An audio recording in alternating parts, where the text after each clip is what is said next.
Al Jasmi. Zahra is a mama bear to her 4 boys. We get more mothers over here. Her twins embarked her on a journey of therapies and centers which led her to be a part and admin support groups in Dubai in 2016. She launched Nita1.com, a website where parents can find information and support. In 2021, she started the process of funding Georgetown Early Intervention Center in Dubai, which she manages today. So yet another story, we're all yours.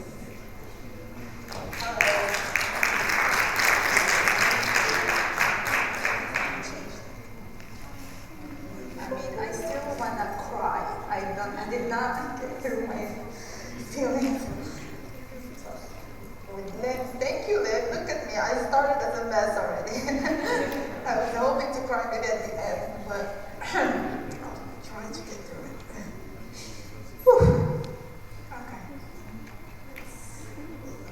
Would you like some more? It's okay. I think I'm going to be, thank you, Lynn, again. I'll try to,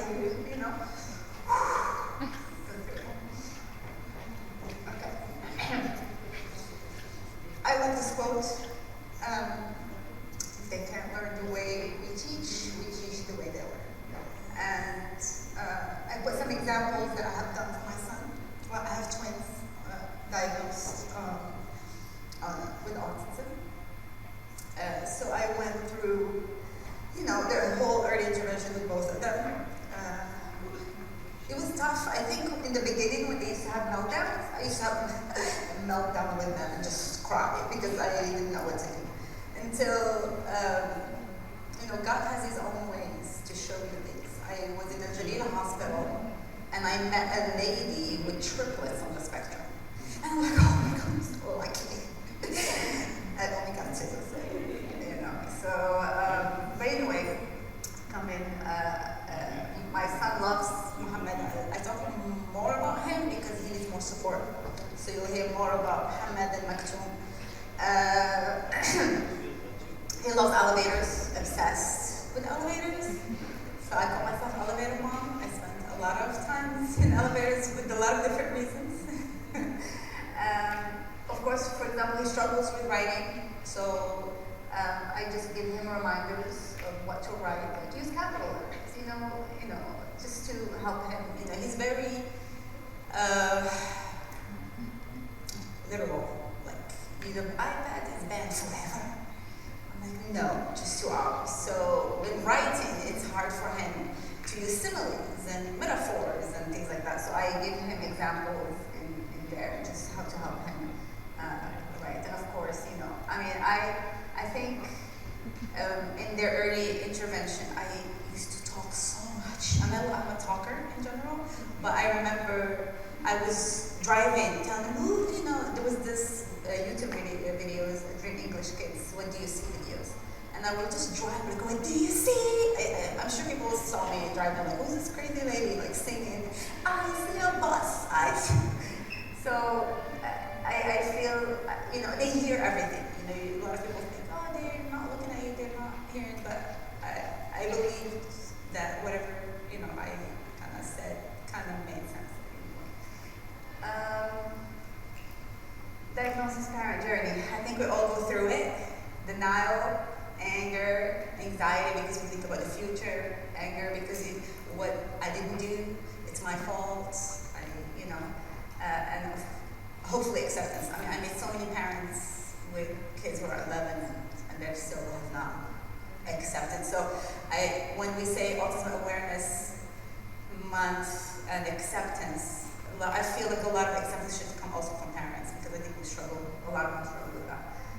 Denial, it hurts me when a parent takes so much time in that phase of denial, I was lucky enough, I think it took me a week of crying and Googling and, freaking out, and then my sister, I have 3 sisters, but one, the engineer one, the 1 + 1 = 2 person. And she's like, put your big girl pants on and get to work. If you're a mess, then I feel sorry for them. They're just gonna be lost. So I'm glad I had that, tough love in a way to just, push me. But I feel like, early intervention is important, obviously, but those days are so important, and so many parents waste, time that, in denial, and then, that's disservicing their children. My journey, this is my twins, my husband Maktoum.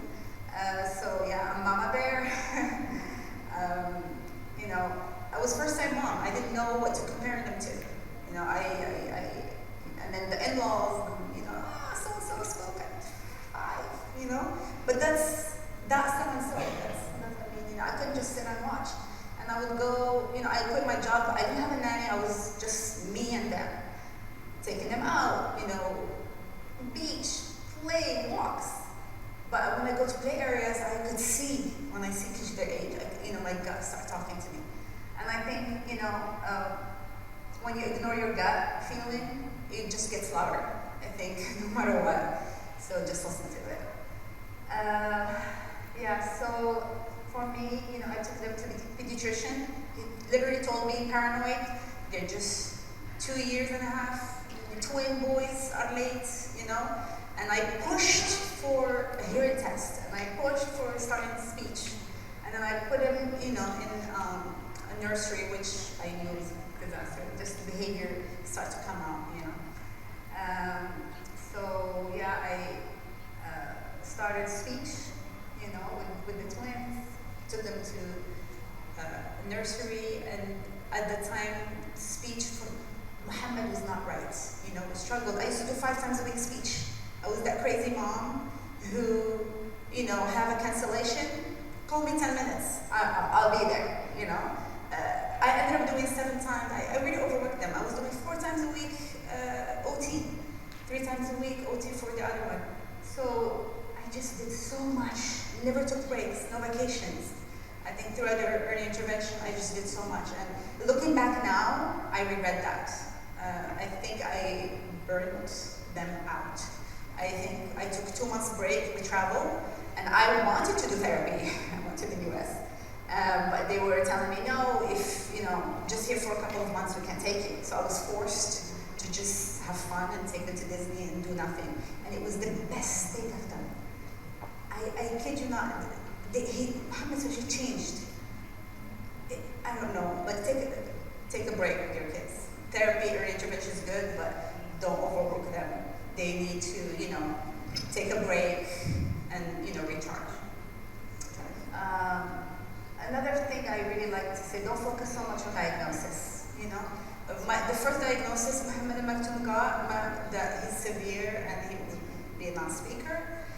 Maktoum moderate, and I can tell you today that diagnosis has changed because we did a lot of work, but so many parents get hang on in the beginning about the diagnosis and really freak out. It's okay, focus on therapy, okay? This is Momo when he was younger. I said I did the mistakes, saying, doing too much, For Muhammad, with, for example, speech therapy, he was not ready for speech therapy. We used to waste 20 minutes on him on the floor. It was really hard for him. Speech therapy is a lot of tabletop work, where, I think now there is some speech therapists who are using, sensory, stuff in their session. Even with that, I don't think he would have benefited. But it was too much. He hated it. Maktoum did good with it. I learned to think, okay, this is not working for him. Okay, let's shake it up. So I think parents, if something's not working, it's we'll give it a 1, 2, 3, shake it up, change it. Maktoum loves dinosaurs. Unfortunately, I had the really terrible experience with the center. When they heard about it. Sorry, I really fought hard for the moms that know me. I fought really hard. They used to slap him, take his hand and slap him with his own hands.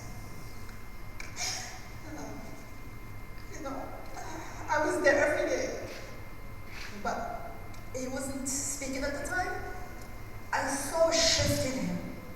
I used to be happy to go there, but something changed. You know, I had my dad was diagnosed with pancreatic cancer, so I had to go to the U.S. in Washington where he had this surgery. And I remember when I would come back, something was off. Again, my gut was telling me something was off. He just used to have meltdowns. As soon as we turned, you know, on that street, he knew he was going there, and it was just bad. And, you know, the people that worked there were like, there's autism, it's meltdowns. And I believed that.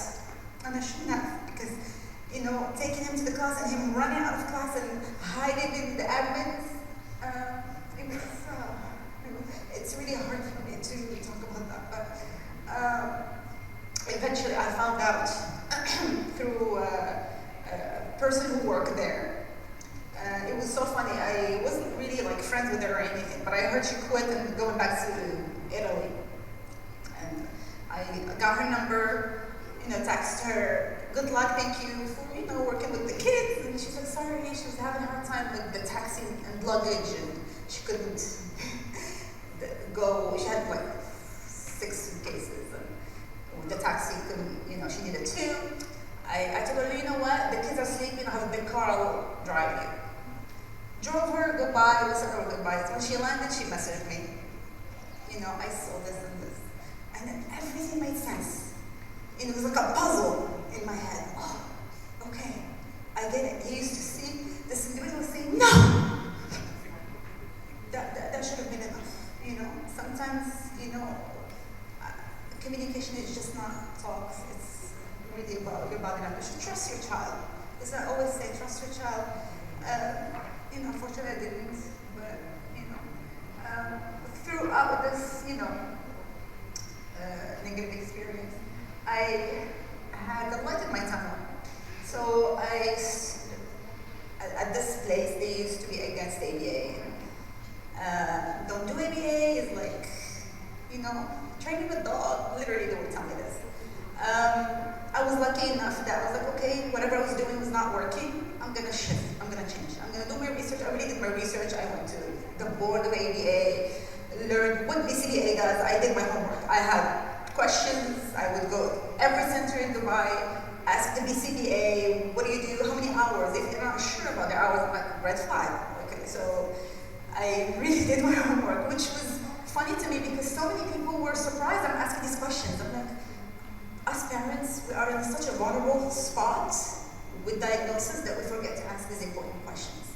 So it's important to educate ourselves as well. So at the time, this BCBA that I found I chose, and I remember telling her, give me your best. Give me the best one. I will just write her a blank, like 300,000 check. Give me your best. I want your best one. I want to do whatever, you know, let's try it. And she gave me Princess, and really she was the light in my tunnel. And I knew I wanted to take control of his therapy. I was like, that's it. I learned from a mistake. I trusted the wrong people. Fool me once, that's not gonna happen. So I told him I want to do it at home. So it was in my home, I'm watching, I'm there. And I remember the first session with her, I've never seen him do some things that he did. And I was like, what the magic is she doing? Like, it was just so amazing. And of course, you know, I know a lot of people don't agree with ABA. It helped me. And my kid, he's happier. He started to communicate better. It helped him with his speech more than speech, if that makes any sense. But I knew certain things that I wanted to do. We don't do edible reinforcement. We do toys, or, you know, sometimes it's a hug and hang out with mama for 10 minutes, or he loved, you know, certain cars, or, you know, things like that. So I knew what I wanted. I was very clear, this is how I wanted to be, but at the same time, I think as a parent, we need to learn to back up a little bit and not be over-controlling the program. So I think it's a balance. Once you know it, it makes a difference. So she's still with us. She's 10 now. This is just the way I looked at her. I love this photo. It's just, he trusted again because he didn't trust anybody anymore. Any therapist, he will just have a huge meltdown after his experiences. So it was just awesome. It was just fun, positive. thing that, her nephew is on the spectrum as well, so it's personal for her, that's why she's here. So I think we bonded on that in a way, but it was just such an amazing, Another, an amazing teacher, Miss Jolie. I mean, we got rejected from 12 schools.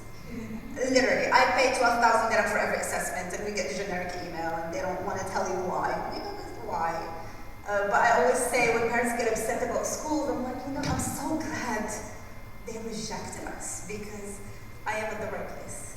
And the first year, if she wasn't his teacher, we would not have made it in the mainstream school. And then we had a shadow teacher, the LSA, who left. And it was 2 months that he was there with no LSA. And he had a lot of behavior, screaming, obsession with the elevator. He would just run from class. He used to bite. I mean, it was, and he bit her a few times. I felt so bad. But she never made me feel bad. I'm like, when I pick him up, I'm like, how was it? She's like, he screamed a little.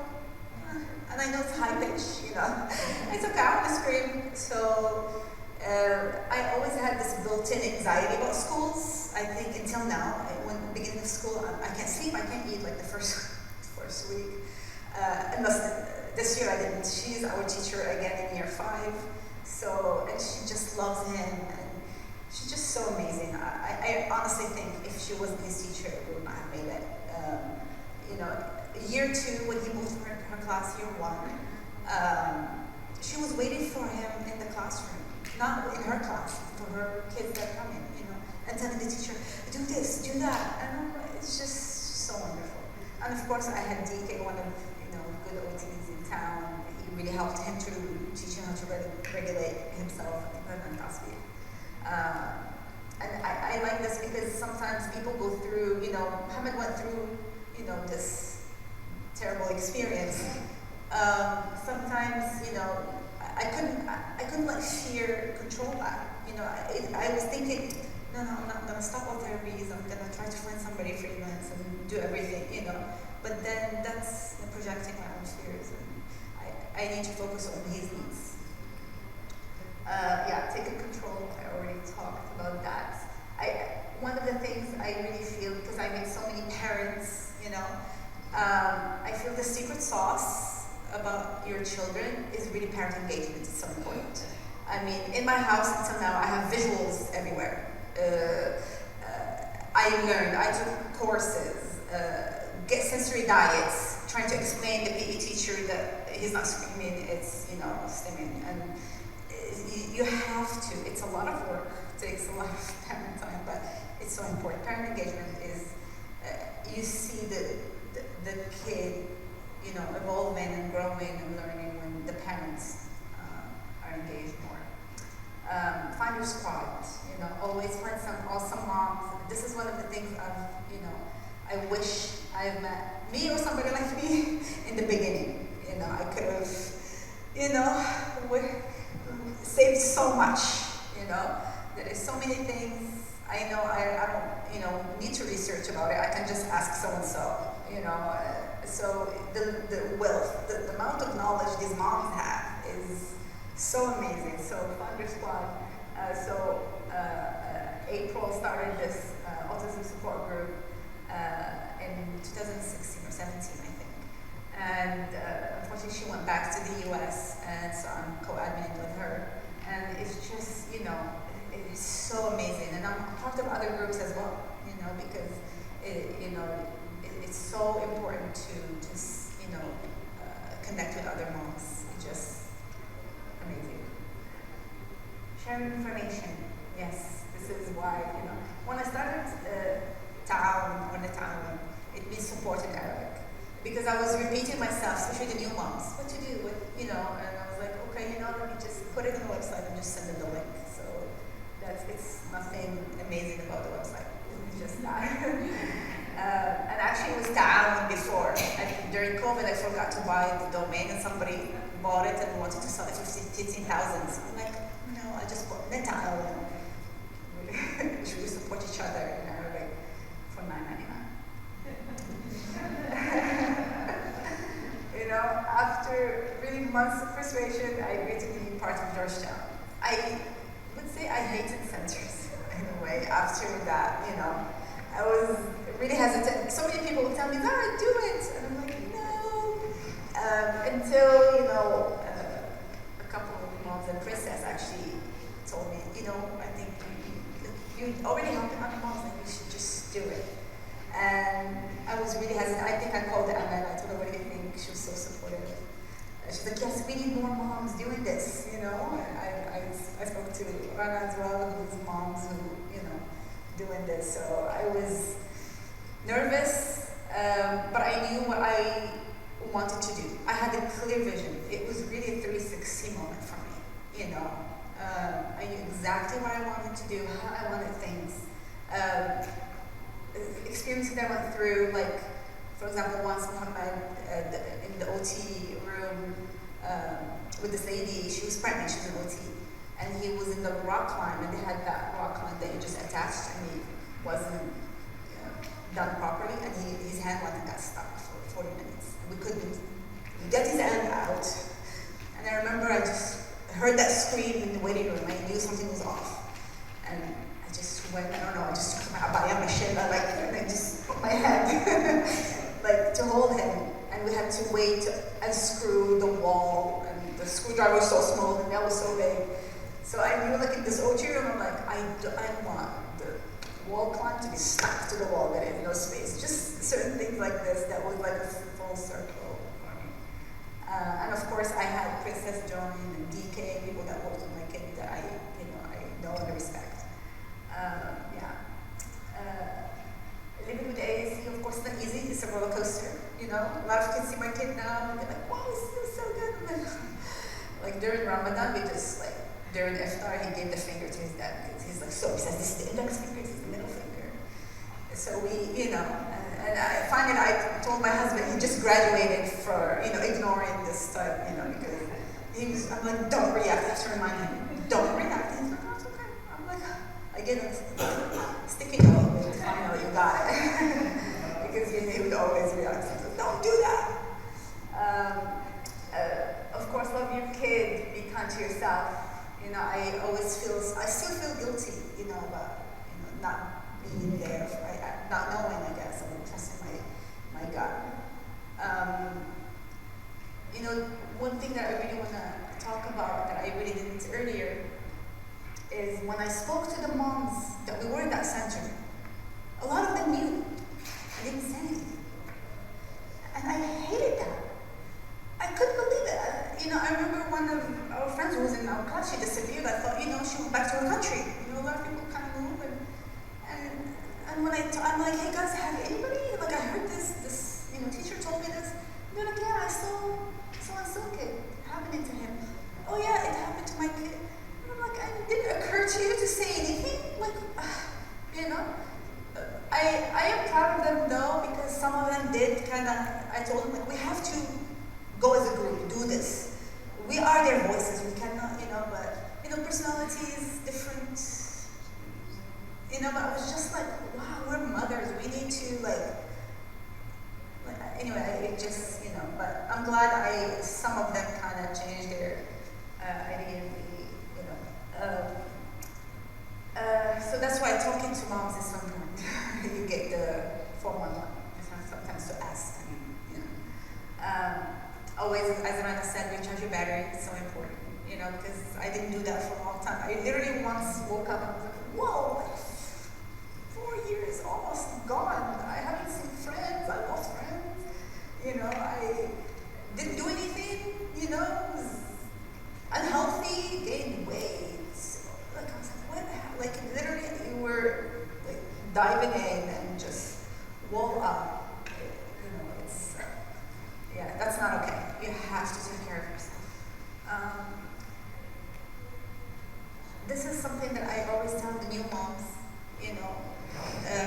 something that I saw with my kids.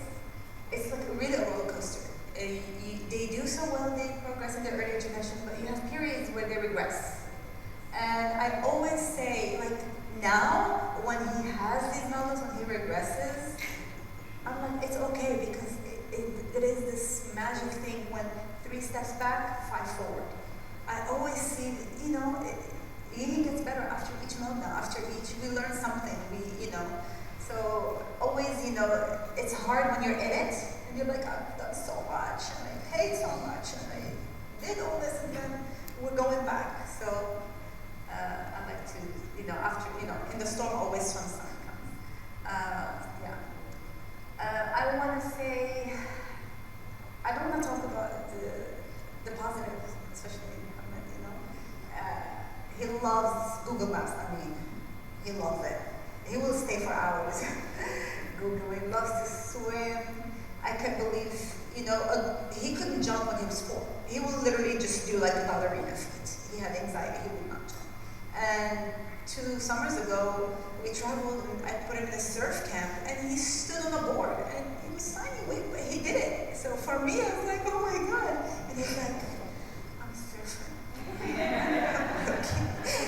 So it was just, he loves to travel. He loves Samsung S21.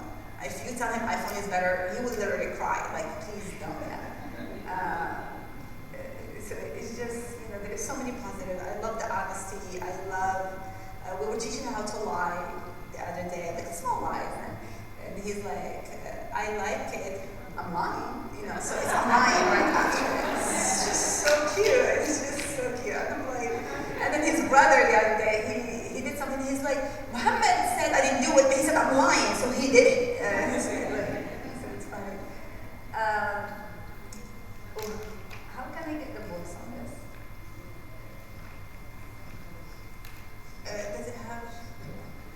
I added this in the morning, actually. Over there. Literally came and I said I had to add it because, what happened to him, I always hope that he would forget. I always hope, sometimes he says something about what happened, about that lady. Yes. Not this one. Go back. Oh, thank you. The last slide. This one. Yeah, just pause it. Can I pause it? Yeah. Okay, I'll just do this. But he has such an amazing memory, and I want him to forget whatever he went through, but last week, a couple of weeks ago, we were driving by that school, that center, and he started talking about the girl, and he was saying, I want her to be, like, she's in jail, and, and I'm just like, but I try to let him talk about it. It's okay, like, whatever, try to find, ask him questions. And he's not very articulate sometimes with, like telling you the details of his day or, how's your day? Good. What happened? Good. And then, but he said like, really interesting words. But I didn't want to, because he said the name of the people and the center. I deleted that. The last part of it, I think it was important for me to add because, I was trying to teach him something, but how can I get the voice? This one. But I cannot hear.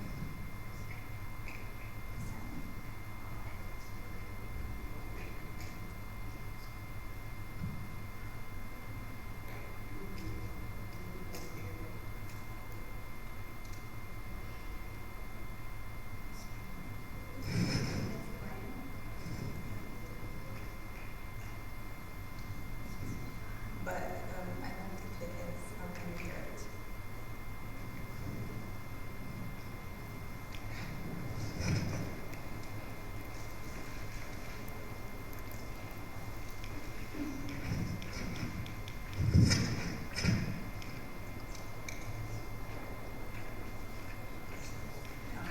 Can I just have my phone?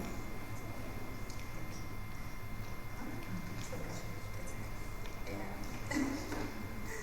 She's like, relax, it's Lynn's fault.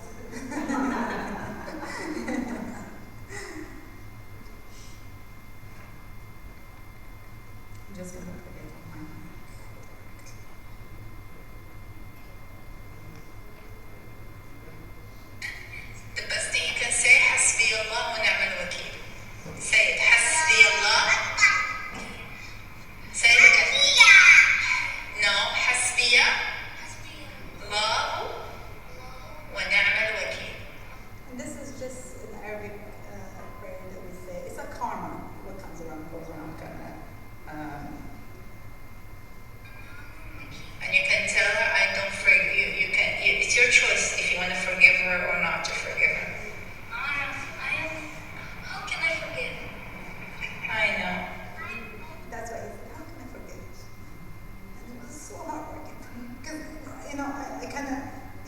wanted to tell him you can forgive her or not to, but then I had to rephrase, like, it's your choice, you know?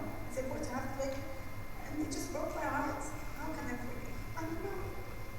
But I hope these people, hopefully, I know what comes afterwards, they will have it, but anyway, I'm sorry. I'm just proud of him.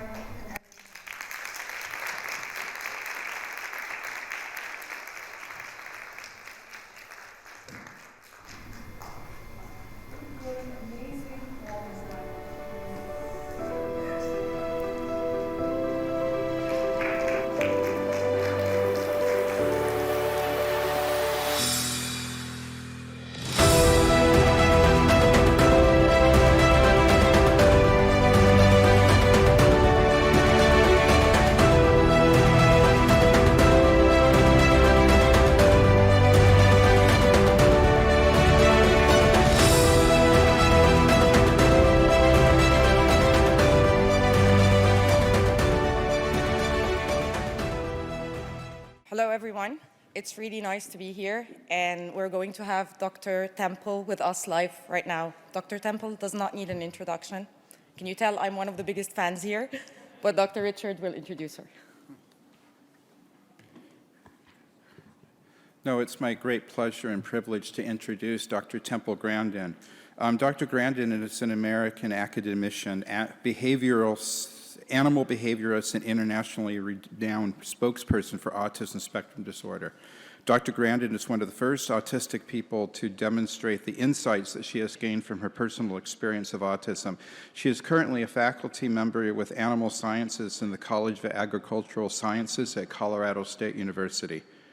Based on her experience, Grandin advocates early intervention to address autism and support teachers and professionals who can redirect children and adults in fruitful decisions and directions.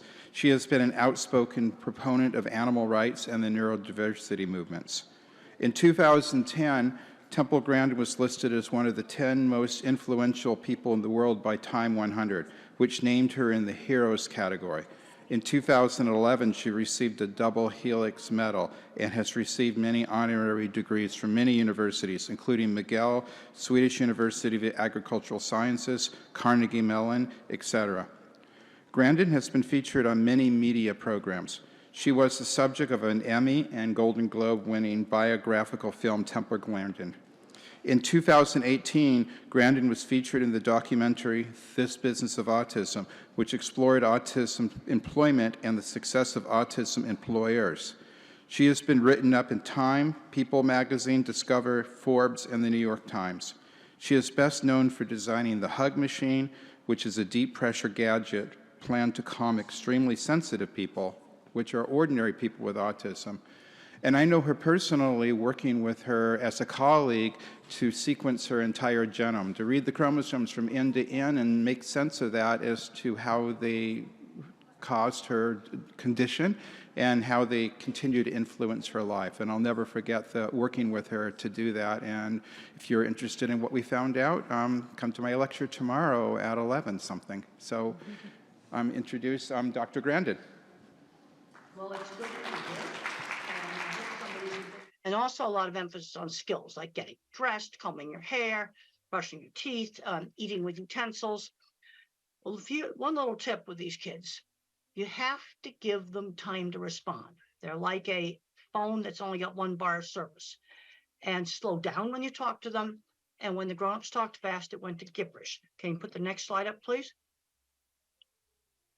Now, the thing about autism is it goes all the way from Einstein, who had no speech until age 3, to somebody who has much more severe autism when they become nonverbal. But some of the ones that are nonverbal can learn to type independently. But a brain can be more social emotional, or a brain can be more interested in what they do. And having an interesting career has been very important to me. I'm really happy that I'm a professor. I've got graduate students and I've done a lot of research in animal behavior. I have 3 graduate students that have become university professors. I'm very, very happy about that. So a brain can be more social emotional, or a brain can be more interested sort of in what they do. This is why I think it's important to get kids out doing interesting things. Some of these kids that get addicted to video games, one of the ways to get them off the video games is have them fix motorcycles, have them fix cars. It's the one thing that's worked. They find out that maybe fixing those motorcycles is much more interesting than the video games. And that's something that can turn into a career. And it's a skill that other people want. Let's go to the next slide. Shows a picture of Thomas Edison. He would probably be autistic today. He dropped out of school. Now, fortunately, he had a mentor. And he had a mentor that taught him how to use the telegraph. It's really important for students to get exposed to things. I was not originally in the cattle industry. I got exposed to it as a teenager. And I had very good teachers and mentors, starting with my mother when I was very young. She was always pushing me to do new things. She encouraged my ability in art. I had a wonderful primary school teacher. I had a wonderful science teacher who got me interested in studying with all kinds of interesting projects to do. Good teachers are so important. Let's go to the next slide. There's Einstein. He would probably be in an autism program today. Let's go to the next slide. Put the next slide up, please. Now, I'm a kind of a NASA fan.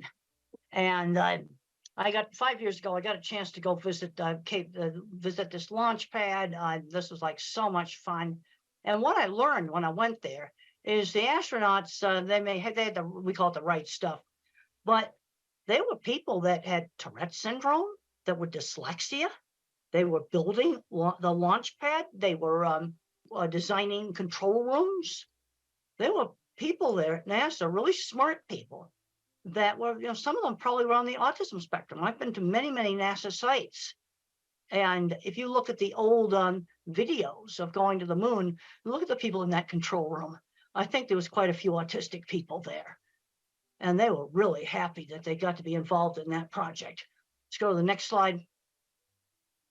Now, I've got emotions, but I get emotional over interesting stuff I do.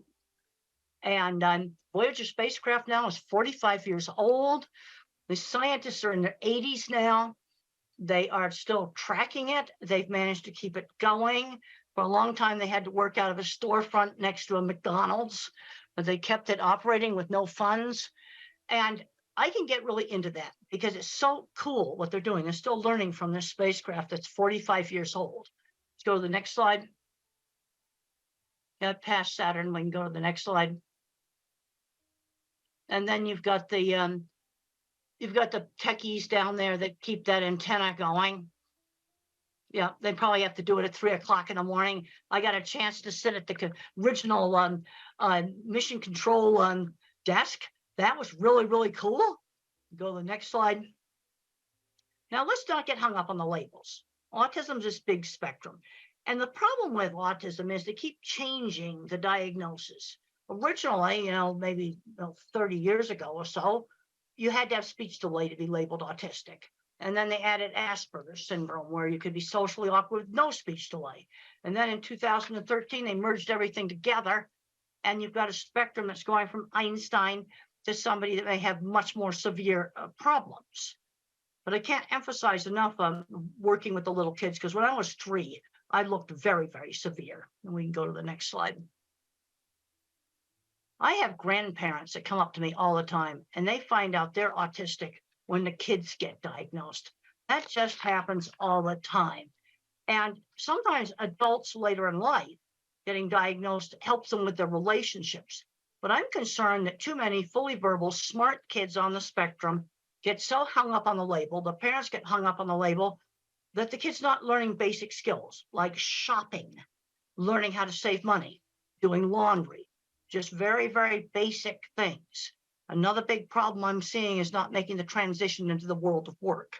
Work skills are not the same skills as academic skills.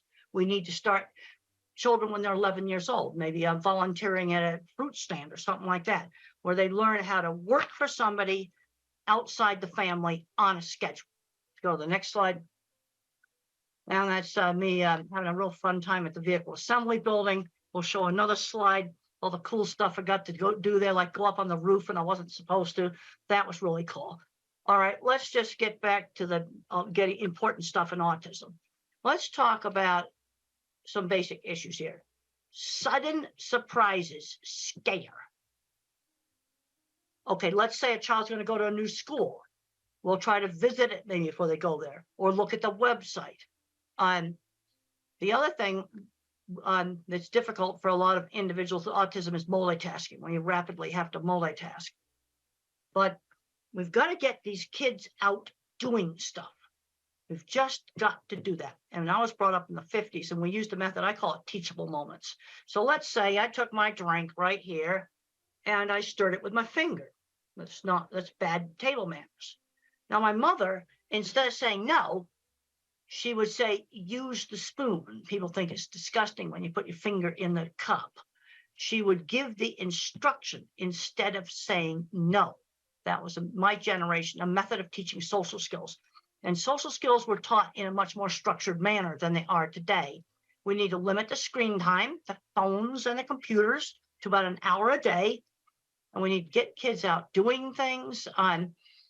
Today, I saw some kids out playing in the playground that's near my house, and that's the kind of stuff that kids should be doing. Let's go to the next slide. So there's the teacher there working with a really young kid. And the thing I have found on very young children's programs, some teachers just have the ability to work with these little kids. Now, if you've got a little kid that's not talking, the worst thing you can do is let them just sit and play with a phone all day. That's the worst thing you can do. You need to get an effective teacher working with them. And I find some teachers have the ability and some don't. Let's go to the next slide. Teaching turn taking. That was done with me with board games. You have to learn how to wait. It's something that's very important for young autistic children to learn how to wait. And we'll go on to the next slide. Teachable moments. We already talked about that. You don't yell and say, stop it. You give the instruction and the reason why. Let's go to the next slide. You need to limit the video games. One of the things that I was not allowed to do when I was in high school was just become a recluse in my room. I was not a good student. I was a terrible student, but I still had to attend to classes. You know, too many of these kids are just getting on the electronics and just staying in their room, playing video games all day, and they're not getting wonderful jobs in the video game industry. And if they were getting wonderful jobs in the video game industry, I'd be a lot more positive about it. But some young adults, again, addicted to video games, the one thing that was successful in getting them off of it was working on motors and engines. And they found out that they were more interesting than the video games. Let's go to the next slide. Now, my mother would always stretch me to do new things, but she always gave me a choice. You know, we could go to this store or that store, or you could do this activity or some other activity. Always giving choices. You can do your homework when you get home from school, or you can do your homework after dinner. Giving some choices. And one of the things that helped me, being raised in the 50s, is we had sit-down dinners. And, you know, my sister and my parents would take turns telling about their day. Unfortunately, in some families, that's not happening. And this was part of getting me to be a lot more social. And you can learn business social. Another thing that was done in my family is when we were 7 or 8 years old, and it was done with most of the families of my generation, is when I was a little kid, I had to dress up in my good clothes when the parents had a party, and I had to serve the snacks. I had to shake hands with them, learn how to talk to them. Really, really good social training. Let's go to the next slide. Let's talk about sensory issues. Sensory issues are really real. And loud sounds like a school bell or a hairdryer or maybe a vacuum cleaner would hurt my ears. Now, one of the ways to help a child to tolerate these sounds is to let the child play with the vacuum cleaner, where they turn it on. They turn the hairdryer on. And when the child turns the dreaded noisy thing on, they often get to where they can tolerate it better because they are controlling it. Now, there's some kids wearing headphones all the time. And the problem is, if you wear headphones all the time, and that's on the next slide, the sound sensitivity may get worse. So what you want to do is have them with you. You can have them in your backpack, so they're with you. They give you control. You've got them with you, but then you try not to wear them, because I've heard stories where they were wearing headphones all the time, and the child got so sensitive he couldn't tolerate quiet conversation at the dining room table. But sensory problems really are real. Sensory integration methods can be helpful. There's a paper you can look up online that's called Environmental Enrichment is an Effective Treatment for Autism. And it's a method where you stimulate two senses at the same time. Maybe touch a warm coffee cup and then smell some aromatherapy. So you're stimulating two senses at the same time. And the title of the paper is Environmental Enrichment, an Effective Treatment for Autism. Now, let's say we have a nonverbal older child or adult and problems with maybe destructive behavior or hitting. The first thing with somebody who cannot speak is give them a way to communicate. Not being able to communicate is totally frustrating. Also, you have to rule out, do they have a painful medical problem that they can't tell you about? That's the first thing you need to make sure they don't have acid reflux. I had acid reflux last night because I ate some hot sauce I wish I hadn't eaten. And my stomach was hurting last night. But the sensory overload, if they have a meltdown or outburst in a busy, noisy store, that is probably sensory overload. But we've also got to give them a way to communicate. That is just super, super important. There's a next slide just shows that sensory symptoms are part of the neurobiology of autism. Now, when I was a little kid, they tested me for two things, deafness and epilepsy. Now, I could pass the deafness test, but the problem is my ability to hear auditory details impaired. Like if the grown-ups talk fast, it was when adults talked fast, it's like, that's what it sounded like. Because I didn't hear the hard consonant sounds. Like if someone said the word cat and they said it fast, I would hear ah. So my speech teacher would say cat ta, or she'd hold up a cup and she'd say cup pa. And she switched back and forth between saying cup and cup pa. Because if people talked fast, then all I heard were the vowel sounds. Stretch out and enunciate the consonants, and sometimes hearing would kind of cut in and out like a bad mobile phone connection. There's kind of three ways that the brain can have a problem with language. Not hearing the auditory detail, where I'm hearing gibberish, trouble with getting my speech out, expressive. And then the next slide, I talk about echolalic children. And echolalic children, they have good speech and they will recite an entire movie script. But the problem is they don't know what the movie script means. That's the problem.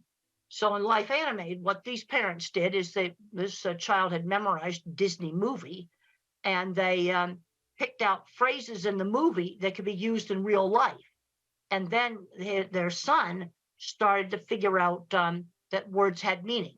So an echolalic kid, you've got to teach them that all this language they're yakking out has meaning. So there's kind of three ways the brain can be messed up. The next slide talks about attention shifting slowness. Now, if I was a computer, I've got a very, very small, I'm an Intel 286. I mean, if you're a computer geek, that's the first chip. But I have huge memory. Attention shifting slowness. This is why you have to give the child time to respond. The next slide shows attention shifting slowness. It's an old Ami Klin slide, and look at how the normal person's looking at the eyes. But the other more important thing in this slide is look at how many times the normal person looked back and forth compared to the autistic person who's trying to lip read. Attention shifting slowness. All right, now let's look at things where this could cause a problem at work. I want to see these kids get employed. And I want to avoid the jobs such as rapid multitasking at a McDonald's takeout window. That would be a very bad job. Another problem is I don't have any working memory. So if let's say I have to like shut down the cash register at night at a store, and then maybe 5 or 6 steps, I need to write them down. I need to write the steps down like a pilot's checklist. Long yakety-yak strings of verbal information do not work with me. Let me make a pilot's checklist. Okay, and if you don't want to disclose autism, just say to your employer, pilots need a checklist. I need one too. And for pilots, it's mandatory. In every country in the world, pilots have to use checklists. Now, I'm talking about giving the child time to respond. When I was 5 years old in school, we had a little assignment where we had to name the pictures that began with B as in beautiful. So I called the suitcase a bag, and the teacher marked it wrong. And she didn't give me time to explain that in our house, they weren't suitcases, they were bags.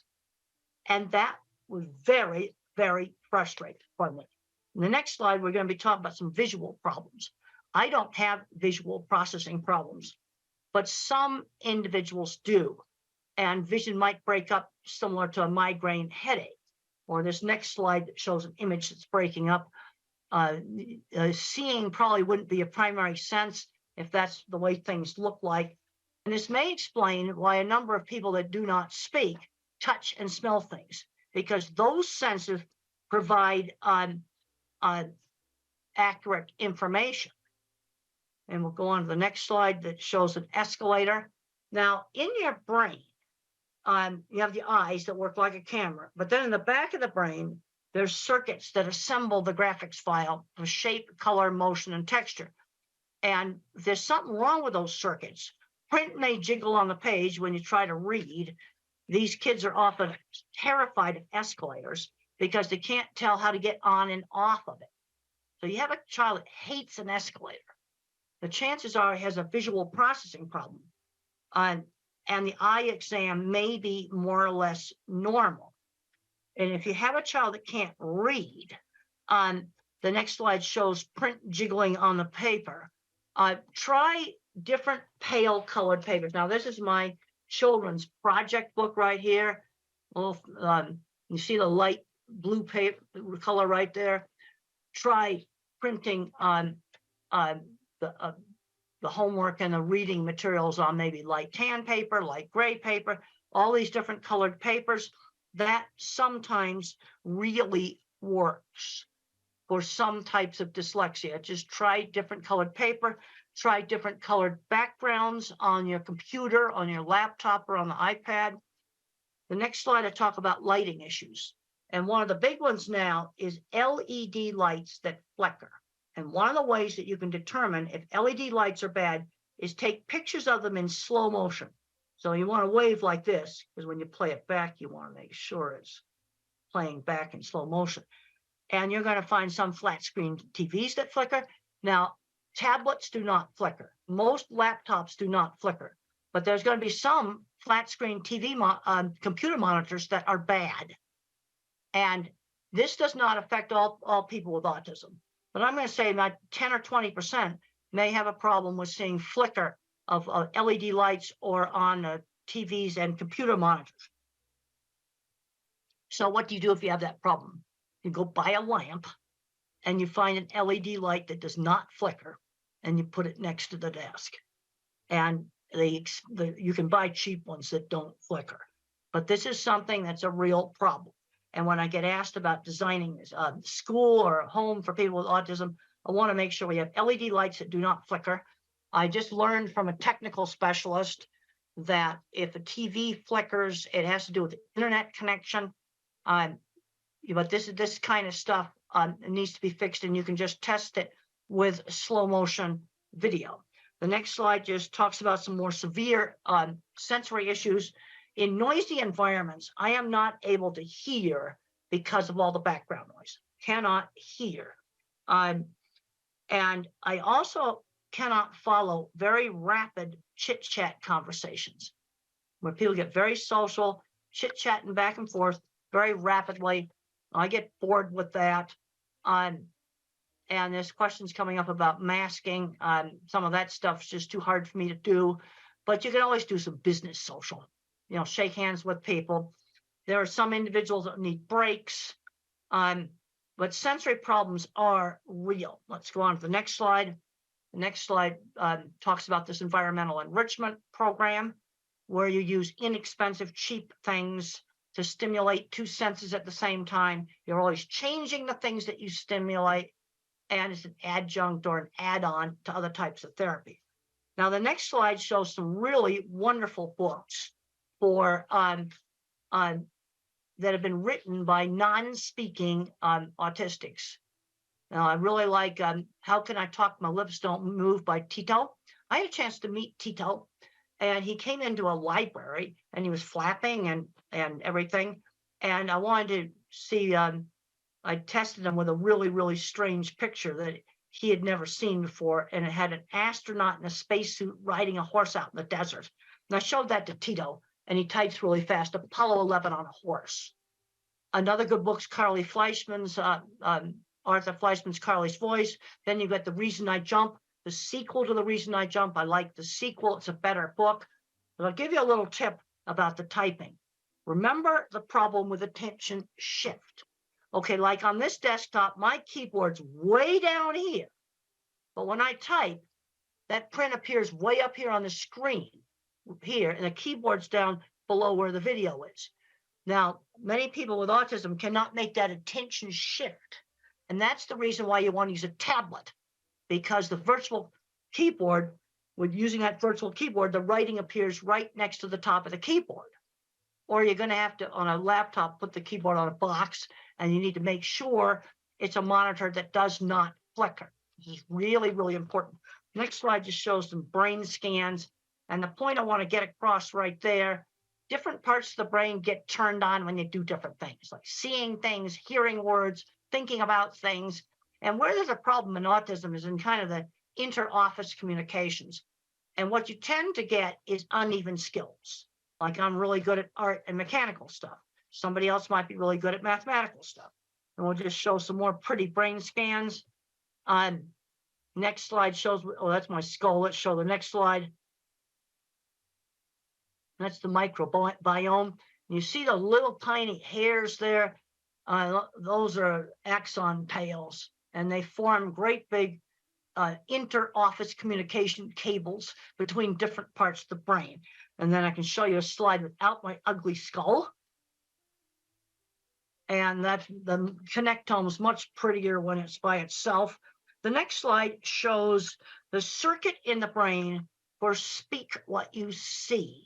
Now there's the normal control right there, and I'll show you mine.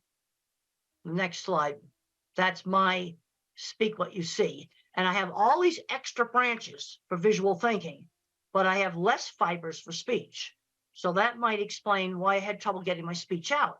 But when I had speech therapy, it increases the bandwidth on the fibers that are still left. And the next slide just shows that. But this is where the therapy made a difference, because I had trouble getting my speech out.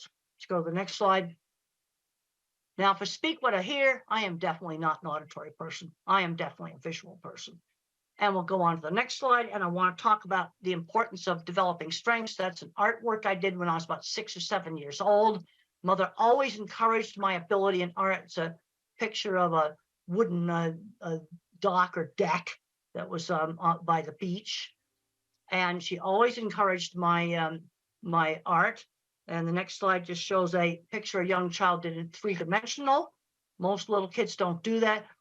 And I would just draw the same horse's head over and over and over again. So mother would broaden my skill. Let's draw the stable. Let's draw the saddle. Or if you have a child that likes cars, let's read about cars, do math with cars, draw pictures of different cars. In other words, broaden that fixation. Broaden the fixation, especially with something like cars that can turn into a career.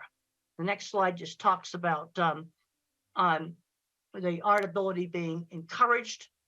Often we'll have uneven skills, really good at art. I was absolutely terrible at mathematics, but then you're going to have another autistic person that's good at math. And we'll go to the next slide. where it shows that the way I think, it's videos in my head or movies in my head. I'm what's called an object visualizer. And in my new book, Visual Thinking, The Hidden Gifts of People Who Think in Pictures, Patterns, and Abstractions, I discuss 3 different kinds of thinking that you can have in autism. Most people are mixtures of the different kinds of thinking. But in autism, you might get an extreme object visualizer. That's me. And the HBO movie shows how I think. My kind of mind's good at art, mechanical things, photography, working with animals, absolutely terrible in mathematics. And then you have the next kind of mind is the visual, spatial, mathematical mind. And the mathematical mind thinks in patterns. And then you have people that think in words. And it's important to, kind of know how the child thinks. That just shows eclipse shadows on where the eclipse, the trees made little tiny eclipses like a pinhole camera. That happened on our campus. I noticed detail. I watched a whole bunch of students just walk over that. They just didn't notice it. But I noticed visual detail. The next slide shows 2 things that can bother cattle, like seeing a car through the fence, seeing a piece of red string, seeing a bottle there that might move. Little things that people don't notice. Also in autism, there is there's some better ability to pitch discrimination. There's been a lot of research that shows that these sensory things really, really are real. And the next slide shows one of my cattle handling facilities. And how did I sell my work? One of the things I did to sell my work was to show off pictures of things I had designed. And one thing I really liked in the HBO movie is that it showed my actual projects. It also shows how I think in pictures. It's very, very accurate on that. And I can say that the geek side of me really liked that. The next slide shows a recreation of one of my projects in the HBO movie. I thought that was just so cool. I really, really liked that. The next slide shows starting on my very first project. Now, I had some good mentors in the construction industry. On my first project, the Swift plant in 1974, I criticized some welding, and I said it looked like a bird had poo-pooed on it. And that was pretty rude. And the plant engineer pulled me into his office in private and said I had to apologize for that rude kind of talk. He told me what I should do. And then another person that helped me was a small contractor, steel and concrete work contractor, who had seen my drawings and seeked me out. And for 10 years, we built projects together. And so those are on a construction site, some of my early projects. And some of the most fun stuff I ever did was working in construction. And I worked with a lot of people that were probably dyslexic, ADHD, or autistic.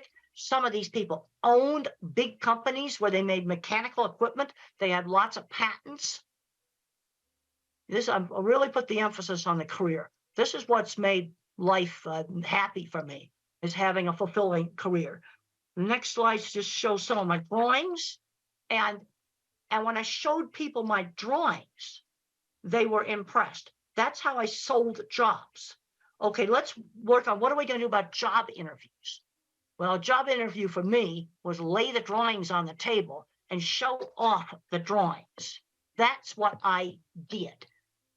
And they'd look at my drawings and go, well, in fact, actually today, now that everything's computerized drawings, I'm seeing some very bad drawings. And now the next drawing shows a dipping vat system. And you can see on the concrete work, I have all the reinforcing rods drawn in there. 4 years ago, I got a really horrible set of drawings that the engineering firm had done on a computer, and they hadn't drawn in the reinforcing rods. I marked them all in pencil, and I said, you go back to that engineering firm and get it done right. This is a piece of equipment I developed for the meat industry called the center track restrainer system. You can see a lot of complicated steel work there. And one of the people I worked on this was autistic, undiagnosed. Special ed department builds the stuff. And we need these skills. We need to find back doors into jobs. where you just kind of bypass the interview and get jobs. Well, a friend that has a store and maybe they'd be willing to work with the kid. I think I'm going to stop there. You can have the rest of the slides because I'd like to do questions. And I've already talked about some of the most important stuff, but what you see right there is high-end skilled trades. And I was very interested. I went to the Steve Jobs Theater right before COVID shut everything down. And the glass walls came from Italy and Germany. And the carbon fiber roof came from Dubai. That's very, very high-end skilled trades. That's something to be proud of. All right, let's get some questions going right now. Hope I'm going to get some questions. Hello? Hello? Yes, let's get some questions. Yeah, just a second. Hi, my name is Sona. I have a son. He is nearly 8 years old. And I always have this question because I'm a big fan of you and I know you know a lot about autism and animal behavior. So I wanted to ask, what's the connection between visual sensory preference as my cats and my son? They both like similar toys and they have similar visual preference. Is there any link? Does your son speak? He is speaking, but he is not like having any big vocabulary. So he has very short vocabulary and has sensory issues. Does he have a decent way to communicate? Even something out like one of these computerized things that will speak, or a picture board or something that for him to communicate with? No, we never use like visual pictures like PECs. We never use those. So we encouraging him to use more spontaneous speech and the speech therapist, the ABA therapist, all of them, what they recommend, we follow that. Well, if he can learn to speak, then you don't need to use PECs. But Yeah. if you have a child that has like 3-word vocabulary, and he's 8 years old, we need to give him another way to communicate more easily. And that, I can remember the frustration when I couldn't communicate. And I remember that, I showed you that picture of the bicycle in the suitcase. And it was so frustrating when the teacher didn't give me time to explain that in our house suitcases were bags. And I didn't understand the concept of the letter B, the sound of the letter B. But there's a point where they need to get a better way to communicate. Yeah, some kids can do sign language, some kids there's various programs you can get for tablets. Yeah, the thing is he started talking just before he gets 6, so it's really delayed. So that's why... But is he starting to talk? Are you getting more and more language? Yes, and more clarity. Like it takes time, like it's a step by step, but we had him from severe autism. Now he is in between low and moderate autism. Okay, so well, in the that's spectrum. good. If you're getting progress, parents always ask me about different programs. I said the most important thing is you're getting progress. Yes, now, if you're getting progress right now, then you're doing the right thing. Yes, the only problem I'm struggling is his memory and his sensory problems. That kind of restrict him to learn more and focus on tasks and academics. And he's better in maths. As you said, there are a few types of visual learners.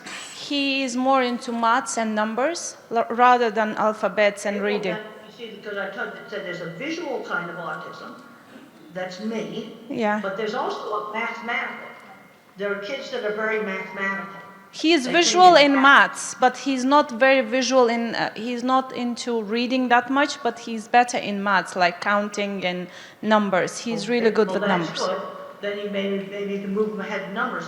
How is he at things like getting dressed, bathing, these kinds of things? He is very independent. Wherever I taught him, is very independent. Good. That's good. He's learning those skills. Yeah, he is even better than my other children, like neurotypical ones. So he is more independent than them, and he understands routine better than them. The only problem I have, I can't find his special skill. He really likes music, and he is very athletic. He does parkour, he does swimming, he does cycling. Well, good. He's very athletic. That's good. And see, the problem you got with autism is it's such a wide spectrum now. Let's say you take a diagnosis like dyslexia. Okay, that's problems with reading. Or ADHD, attentive, detention. It's a much narrower diagnosis, and this is the problem we've got. We've probably got half of autistic kids that have a special skill, and there's going to be some that don't really have a special skill. Yeah, he has autism, ADHD, and dyslexia, all three, and Erlin syndrome. Well, the Erlin syndrome, have you tried the Erlin glasses? Yes, I myself, I qualified as well. I just took the course so I can keep checking on him. Yeah, we got the glasses. Well, the other thing I find that works also for people who have Erlin syndrome, I talked about the colored paper. Yeah, we do use. Okay, so Yeah, we do use. All of his notebooks are turquoise. Well, like I've got a tan shirt on right now, and that would be one of the colors, the light tan like this shirt. Some people like that, and then other people, they like this light blue that's on my children's project book. Yeah, that light blue, that's the thing for him, Light blue, calms like him. my tie. Yes, it calms him. It needs to be the pale colors. Yeah. Not dark blue, light blue. Yeah, I changed Light those, but black. he still have visual sensory problems. So is And there what any about- connection? Now, what about sound sensitivity? Sound sensitivity he has, but I kind of always give him that opportunity. Like you said, he's in charge of hair dryer. Okay. He's in charge of hand dryer. When we go to cinema, at the beginning he was very hesitated, but then he got used to. Now he is properly sitting like other children.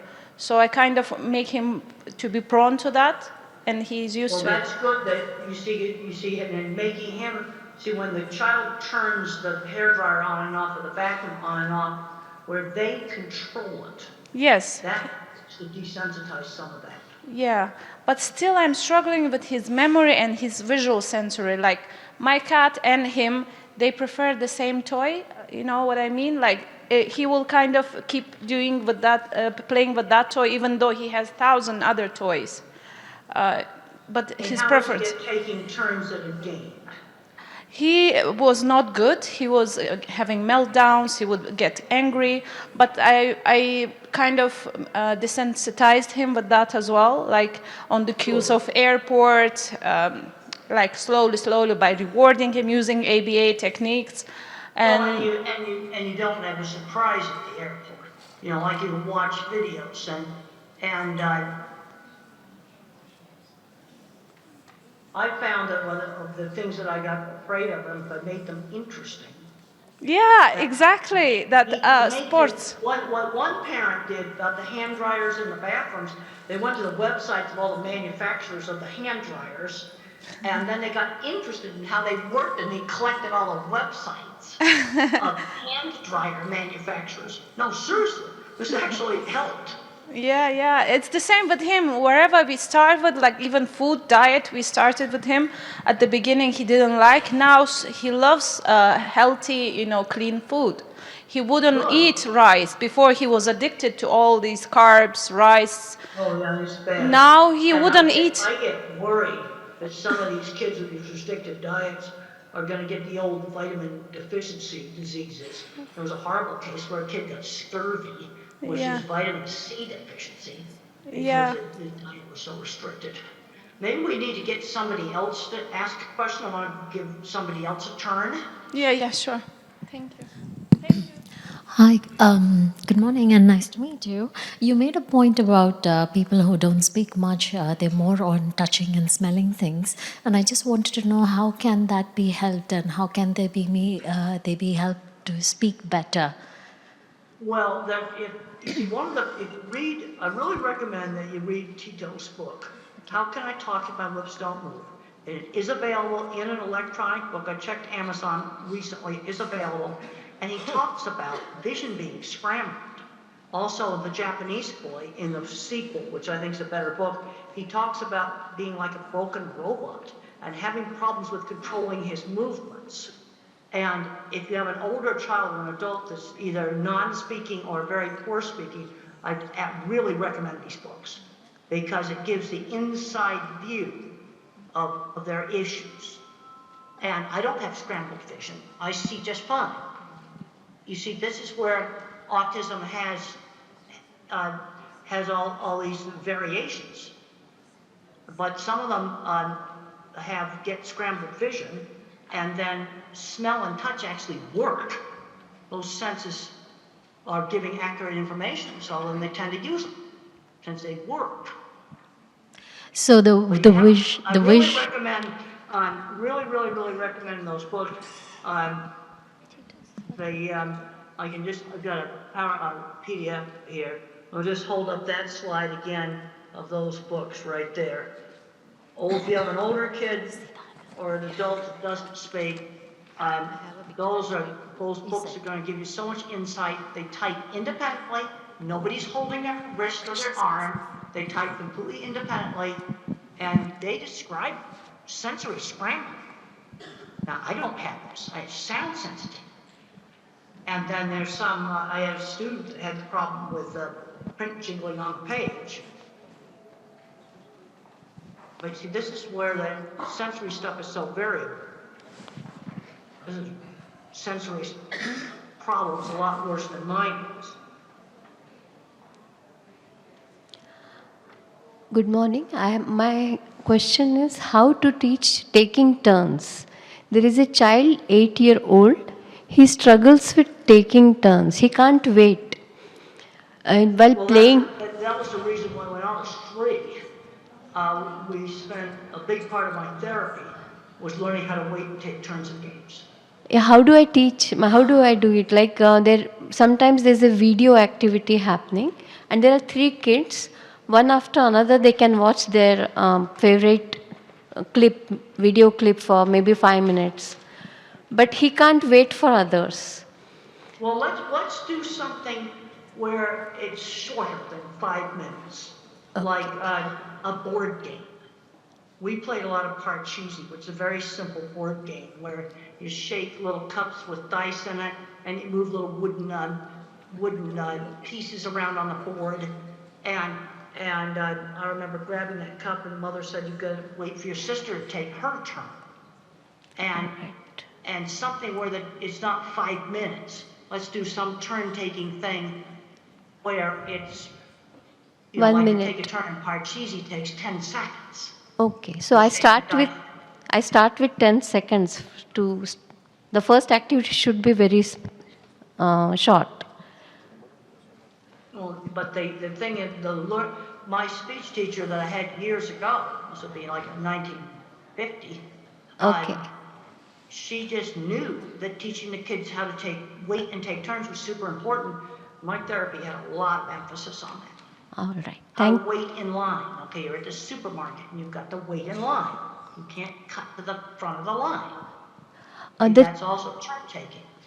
The child is able to wait in queue, but only taking turns when there's a person who is talking to him. He finds it difficult. In queue, nobody is speaking to each other. They are facing the other way, so he finds it very easy to wait in queue. But But when he has to play with other children, or he has to watch a video and wait for that time, he feels that he's not given his... he's not having control on his activity. I don't know what is the exact feeling he has. Well, you might try different things. When we were kids, we did a lot of relay races where you'd take turns running and kicking a ball or something like that. Yeah. Try some different things that involve taking turns. Now, if you're watching videos, one thing I'd recommend is the phone be physically passed. All right. The phone has to be physically passed around. Thank you so much. The taking turns means the phone has to be given to the other person and passed around if you're doing something on a phone. All right. I think that's going to help on the taking turns. Thank you so much. Okay, well, maybe we can get another question. Hi, Doctor. Nice to meet you today. In the last 5 years, we're hearing somebody tell autism causes by TV. I want today listen in your opinion. Caused by what? I didn't hear you. TV. I don't know what that is. Television. TV. Autism is caused by television? Yeah, so somebody tell that. No, autism not caused by television. But if you let a child spend 10 hours a day watching television, that's bad. And it'll probably make the autism worse. You know, we need to be getting them out and doing things. No, but television does not cause autism. Thank you. Nice to meet you. I'm Eleonora. I want to ask you, what do you think about the connection between language and motor coordination? Is it important to improve motor coordination in autistic children, to improve also language? What do you think? Well, there's some really interesting things that's happening with horseback riding. And I've had parents tell me that their kid did their first words on a horse. Now, there's three things that happen on a horse. First of all, riding horses is really fun. Yeah. But the other thing is you have to balance and there's rhythm. You're doing balancing and rhythm at the same time. Now, occupational therapists and sensory integration might get you on a swing and do some of the same thing. But when you stimulate the vestibular system with balance and rhythm, that can be real helpful. Another simple thing that might work is you nail a board to the floor, and then you have the person walk, what we call walk the tightrope like this, along a board that's nailed to the floor. I mean, it's only like that far above the floor. But you do these activities that stimulate the cerebellum. Yeah. Things like swinging. There's a paper I worked on years ago with Lorna King, and the child, they had him on a swing and they were working on speech. And there's some good things with the motor and speech. And the thing that's not known is which kids respond to this. You see, this is the problem with any of these sensory things. You know, it works on one kid and another kid it doesn't work. Okay, I worked on my squeeze machine. Some kids respond to deep pressure, other kids don't. This is where the sensory problems are real variable. But some individuals, they do swinging, balancing, rhythmic activities. That can help on speech for some individuals. Okay. We can use also music, for example, rhythm. And that is very important. The other thing is there are some individuals that can sing words before they speak them. Yeah. Singing is on different brain circuits. So they could sing the words rather than speak them. Sometimes that works. Thank you. Thank you. Thank you, Dr. Grandin, for wonderfully sharing your insights as an autistic person. One thing that has caught my eye is that your parent, your mother, played a very key role in Absolutely. And then another book you might find helpful, I got a book called The Way I See It, that's I got a lot of little short articles in it. It's available on Amazon. That might be helpful. Thank you. Yeah, I also have a lot of information on my website, templegrandin.com. There's templegrandin.com. There's lots of free information on that. Thank you. So I'm a mother of triplet boys with autism. They are 11 years old, all different. They are all on a different spectrum, and one is still nonverbal. And all my sons are really not academically gifted. And there's one thing you have mentioned, that you're really fortunate and happy that you have a wonderful career. Now, I would like to request if you can share, one word or a direction to us parents. Often we find that we want to follow the typical growth, go to kindergarten, go to primary, go to high school, go to university, get a job, get married, all that. But most of our children with autism don't really seem to fit there. What can you tell us? the thing, you have uneven skills. I'm a big believer in getting children exposed to lots of different things. I did all kinds of things when I was a child: cooking, sewing, woodworking, art, music. I was taught musical instruments, and I was terrible at musical instruments, but good at art and mechanical things. And so you expose kids to lots of different things, then you can see what they are good at. But I know, like you look at this equipment here, I've worked with people where a single welding class led to building things like what's shown in that picture. And then another kid, it might be mathematics and programming. Some you have to expose them. And then you've got people with autism that are not going to be building equipment, they're not going to be doing mathematics and programming. Let's say you have a kid that's good with numbers. Well, then show him other mathematical stuff. Here's some really cool pattern stuff right here. I found in one of my science magazines with those patterns. They all have mathematics behind them. Isn't that cool? In a science magazine. Yeah. You know, there's some kids that are going to just, they may be gifted in that. You see, this is the problem. You're really good at one thing, sometimes really bad at something else. And the people that build the equipment, like you see there, complicated stuff, most of them could not do algebra. It's all pure visual thinking. But they're building stuff like that. Thank you. I had a chance to go on a corporate jet the other day. The guy that took one welding class, he builds entire beef plants, and he just has them memorized in his head. A single welding class. He's building entire beef plants. Unfortunately, Now, we're running. He's not autistic. He's not autistic. But I did work with several other people in metalworking that I'm pretty sure were autistic. We're out of time now, so we're just going to have one more question. I know that we would. One more question. Hello. Midnight or whatever, I'm going to go to bed. But I'm really glad that I was able to get out and talk to everybody. And give the videotape around to people. There's more slides in this deck.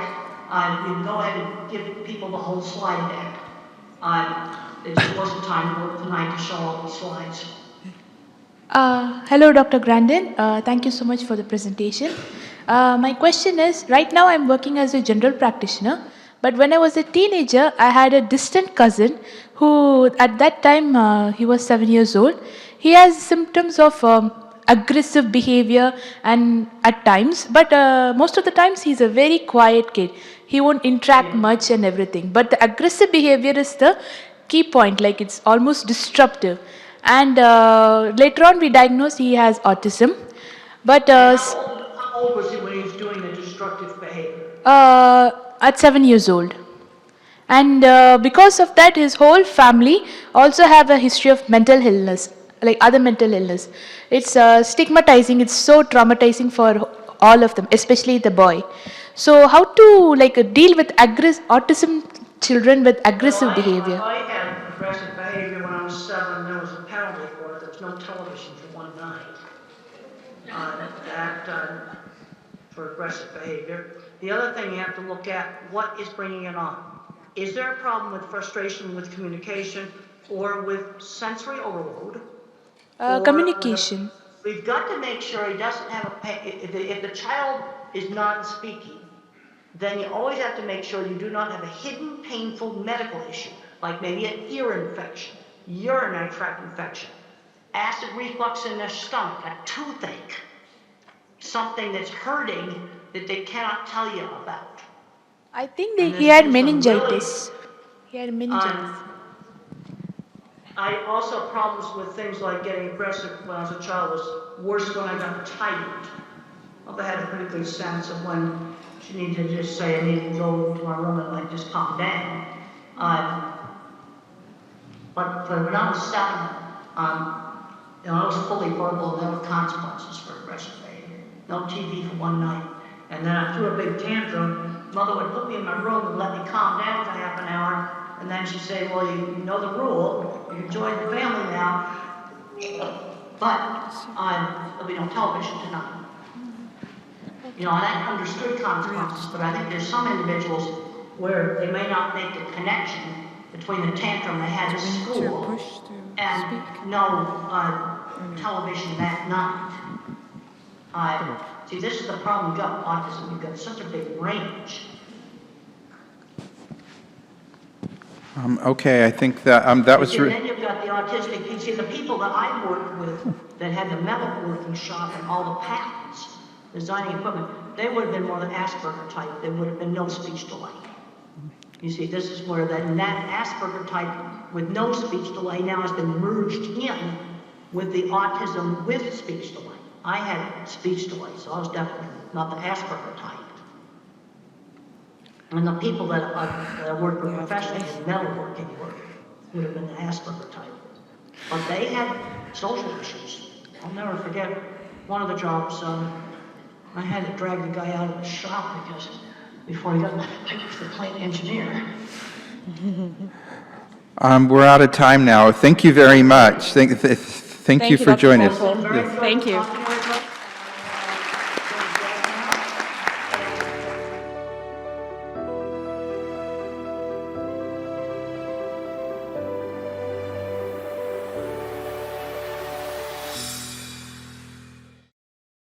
And it's my honor to introduce Dr. Alok Sharma.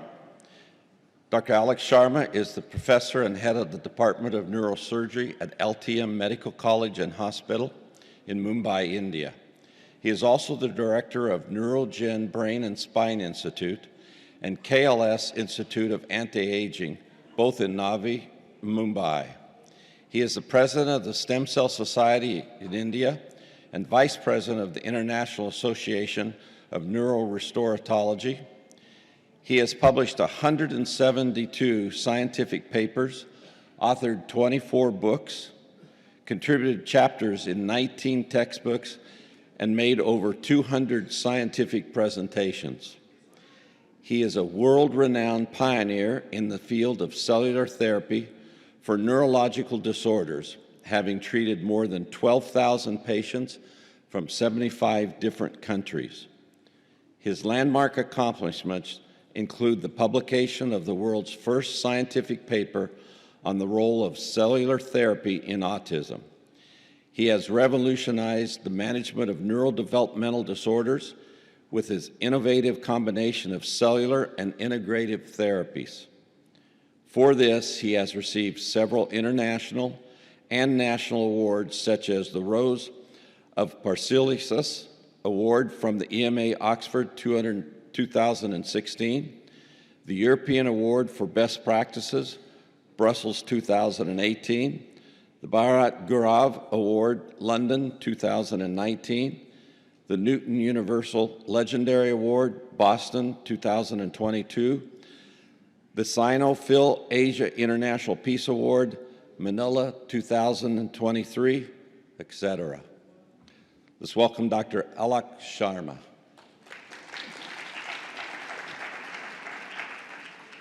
This is truly amazing.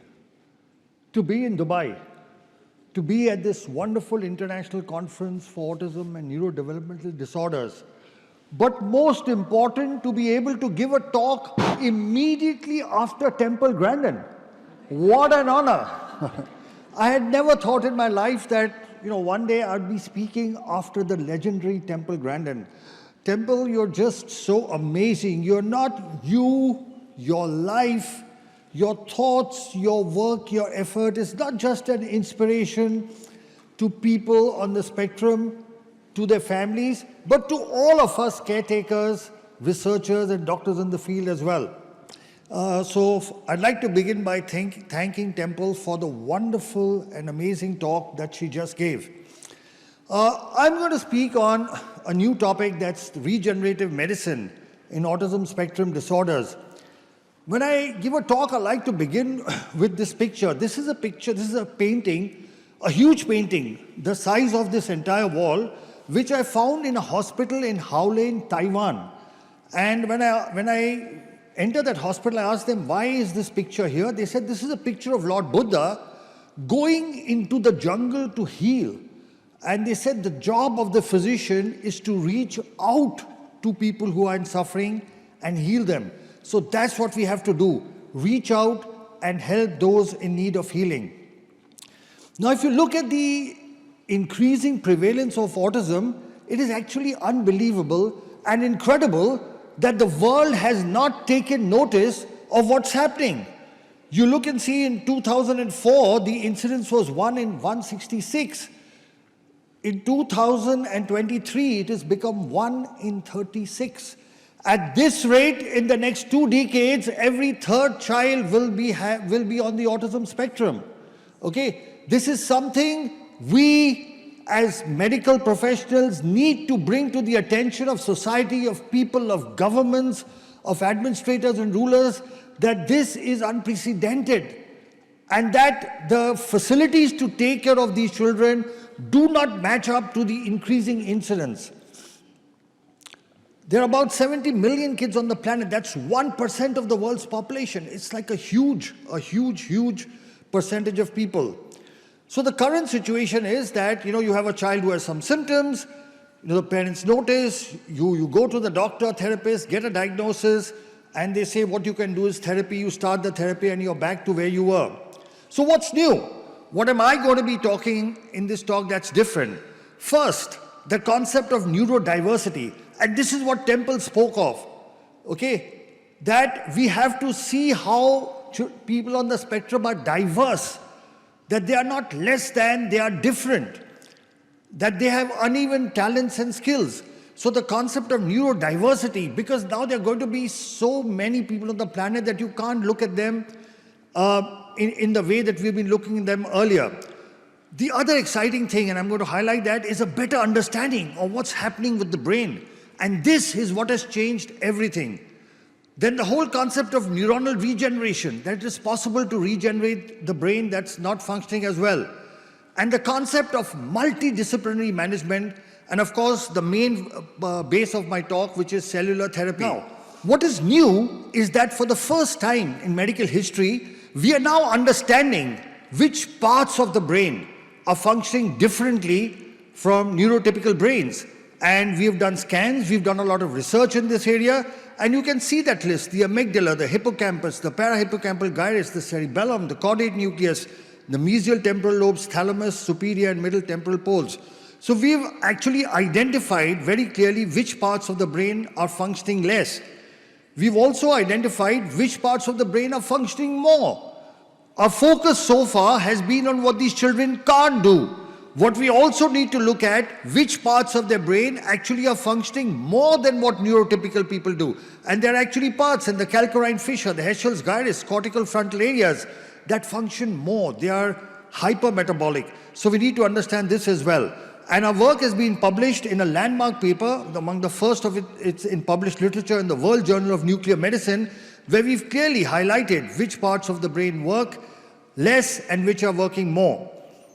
Now, what we found here, and this is the only thing that we need to give attention to, because Temple again keeps talking of early intervention. She keeps talking about early intervention, and I'm going to show you the scientific base of the need for early intervention. And that is this. If you look at this graphic, you will see that, you will see that the brain metabolism over the years keeps on declining. So what you see in light green is how the brains of neurotypical kids, the brain metabolism keeps on increasing. Whereas children on the spectrum is the light blue, you can see it keeps on declining. What does this mean? It means the earlier we treat the children, the early intervention is there, the better results. Because the later you treat them, the hypermetabolism is actually increased. So the old thinking was that once the brain is damaged, you cannot regenerate it. And the new thinking is it's possible to regenerate the brain through cellular replacement and repair. The other thing that has changed in autism is the concept of multidisciplinary management. So far what would happen is a person specializes in something and then that's all they would offer. So if you're a center that has occupational therapy, you focus on occupational therapy. You have a center that does speech therapy, you focus on that. But what is the need is a multidisciplinary management, which includes everything, all the things listed, and cell therapy, which I will talk about, is one of them. So there is no one silver bullet. The management of autism will be multidisciplinary. So look at that. On the left-hand side, you see a fractured bone. And I ask yourself, will you give rehabilitation to a person with that fractured bone? Would anybody give physiotherapy on a broken bone? Now look at the left. You go to an orthopedic surgeon, you get it fixed, don't you? And now you give rehabilitation. But in autism, we do exactly the opposite. On the left-hand side, the blue area is the hypometabolic brain. We are giving rehabilitation on a brain that's not functioning optimally, and then we are expecting results of a normal brain. It won't happen. But through cellular therapy, you can see on the right-hand side, the brain has started functioning again. Now, if you give rehabilitation, you are bound to get better results. So cell therapy is a promising new modality where you use healthy cells to replace damaged cells. So that's the brain damage, and you can see that there is recovery. So now look and see what are stem cells. So the word stem comes from the stem of a plant, and just like from the stem of a plant, you can have leaves, fruits, everything else. There are some cells from which all the other cells arise. So the way stem cells work is they multiply, they convert into other cell types, they improve the blood supply, and they release certain positive growth chemicals, and because of that, they repair, they regenerate, and they replace damaged tissue. Cells are of two types. You can be autologous, when you take from the patient, put it back in the patient, or donor cells, when you take it from somebody else. There are different types of cells. You can get them from the embryo, but this is very controversial, so we do not use it. You can get them from the umbilical cord. You can get it from the patient itself, from the bone, and that's what we use. They are called adult stem cells, and induced pluripotent stem cells are in the research stage. So we work with adult stem cells because they are safe, they don't form tumors, there are no rejection, they are easily obtainable, and there are no ethical issues. There are different ways of injecting stem cells. You can inject it intrathecally into the spinal fluid, that's what we do, or intravenously, intramuscularly, through the nose or directly into the brain. How does cellular therapy work? We know the main problem in autism is there is hypoperfusion, decreased oxygenation, and problems with the immune system and inflammation. Cell therapy works through both these mechanisms. So here is a small video showing the three basic steps. What we do a bone marrow aspiration with a needle, separate the cells, and inject it back. The whole process has only 2 needle pricks. Let's look at a video. There you can see with the needle we are aspirating bone marrow. That takes 15-20 minutes. The bone marrow is put into machines. It separates the cells, and once the cells are ready, with a very thin needle we inject it back. Just 2 needle pricks. And we take cells from the child and put it back into the child. So let's review what the world literature says. So there are a total of 33 clinical studies, published papers, which show a 80% success rate. 33 worldwide papers.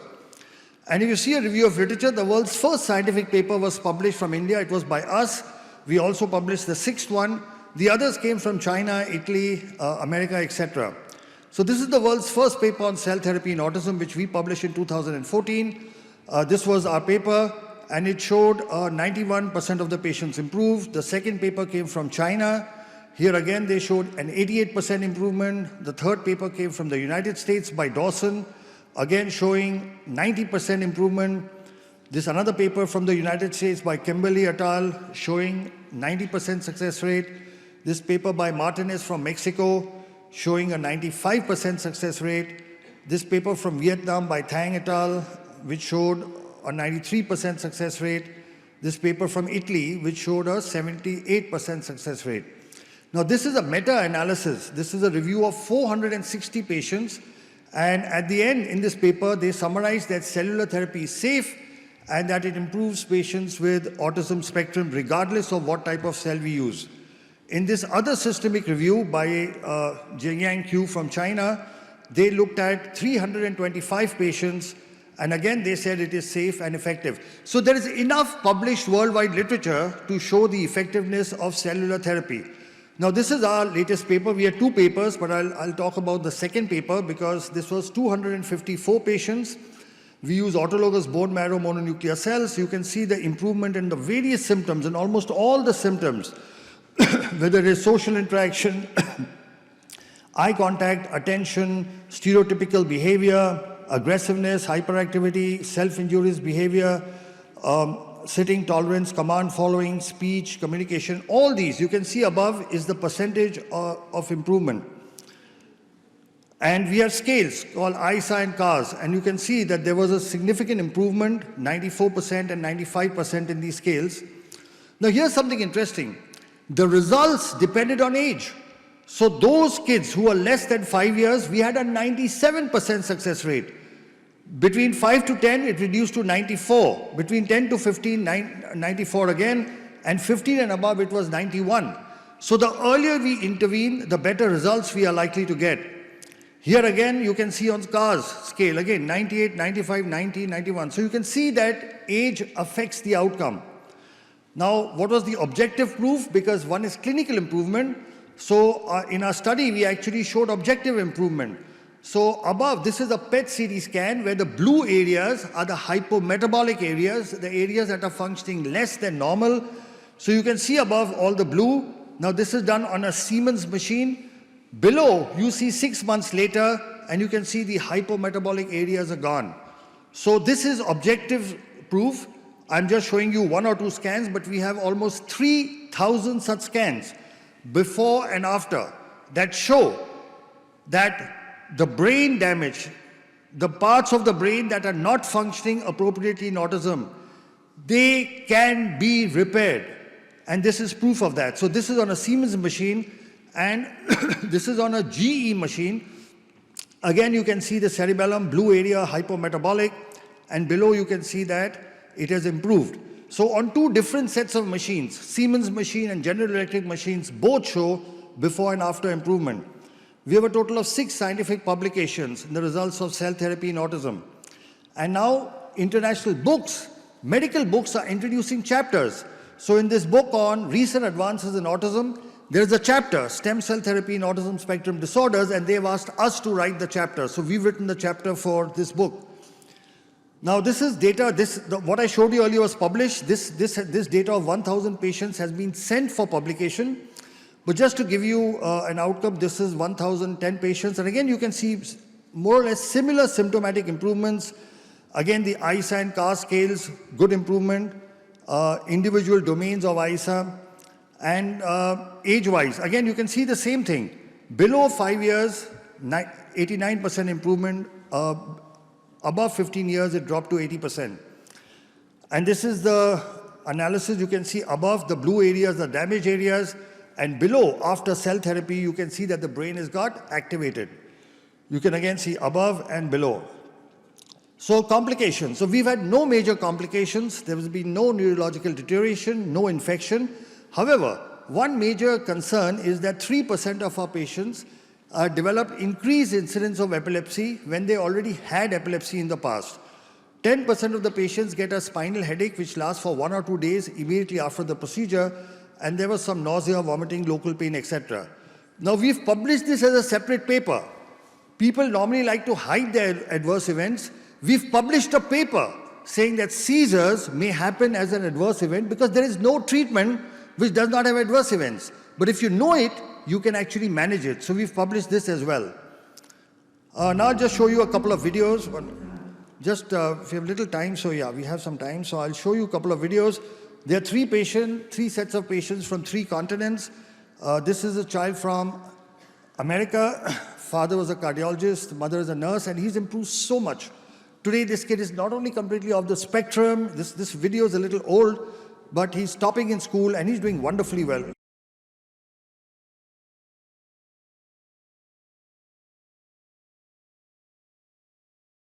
I couldn't get him to engage with me. I couldn't get him to give me eye contact. Over time, he started to lose a lot of vocabulary. Right around 18 months to the age of 2 years, he just slid backwards. He would flap like that, and he would walk on his tiptoes, look at the wall and be talking to the wall. He had problems with eye contact. He'd never look you straight in the eye. He had problems with his speech. Some research and found out about Neurodevergent. And the big question that I had in my own mind was, what is there to lose? And I could not come up with a good answer, and I said, we have to do it.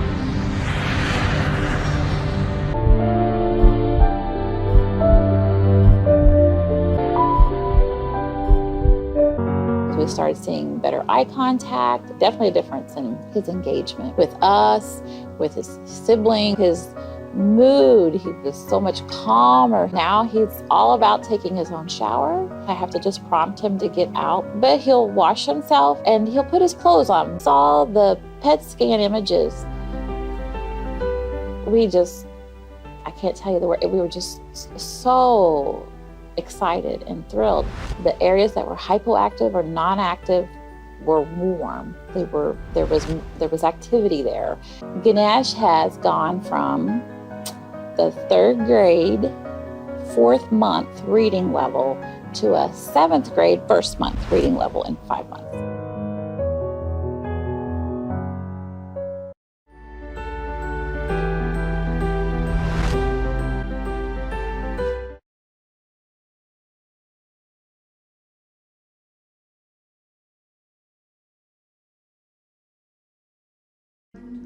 And now we have Mercy over here. We went to different doctors, we went to different hospitals, and when I brought it up, they were like, oh, no, don't worry, it's because they are boys, they are triplets, they were premature. I would be walking out and I'm like, bye, and no child is crying, no child is waving back bye. And by then, for sure, I knew that they should be doing that. The children had this behavior of disappearing. In fact, Eric disappeared 3 times in the middle of the night. The biting, the spitting, the scratching. How are we going to stop this behavior? We went to see the neurologist, and in 5 minutes, he said, these children are autistic. As parents, it was very traumatizing. First of all, we didn't understand what autistic means. So I decided to really get to read a lot about autism. I remember the first time I read about stem cell. I was like, wow, this is really good. We had a lot of questions which we asked, and we got very clear answers from Dr. Sharma. The day of the stem cell itself came. Actually, I was a bit anxious, of course, but really I didn't have fear. A bit of apprehension, anxiety, of course, as a mother, but I knew they're in good hands. We put a needle in this pelvic bone, and then we take out the bone marrow, which is the fluid inside the bone. The pure stem cells, once they are ready, a thin needle is inserted into the lower back. We inject the stem cells into the cerebrospinal fluid. It flows all the way up to the brain. Things that would have taken probably years to be accomplished in my sons, in like 8 months' time, we've really been able to come very far. Just with water. They used to defecate on their clothes, but now they can use the toilet. We've seen a lot of improvement in terms of spitting. The tantrums have reduced. Sleeping used to be a problem before, but at the moment, he is taken to his bed. It takes a few minutes and he is asleep. See my son's cycle. You try to make them understand what it is to pedal, and they couldn't. But after stem cell, when we arrived in Kenya the following day, and we went out, and these guys could cycle.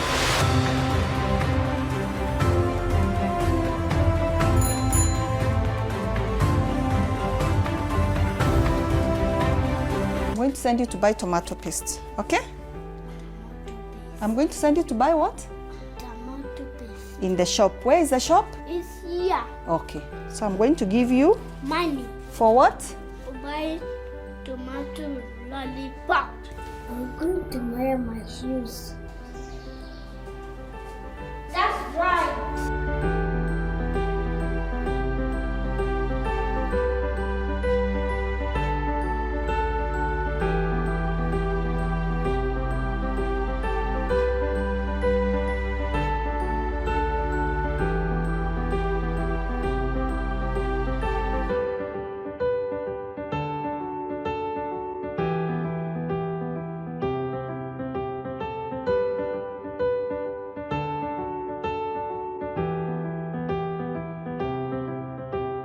Parents ask me, so do you really think stem cell works?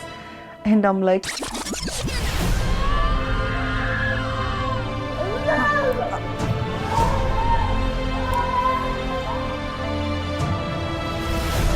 I can see changes, I can touch, I can feel, I can smell.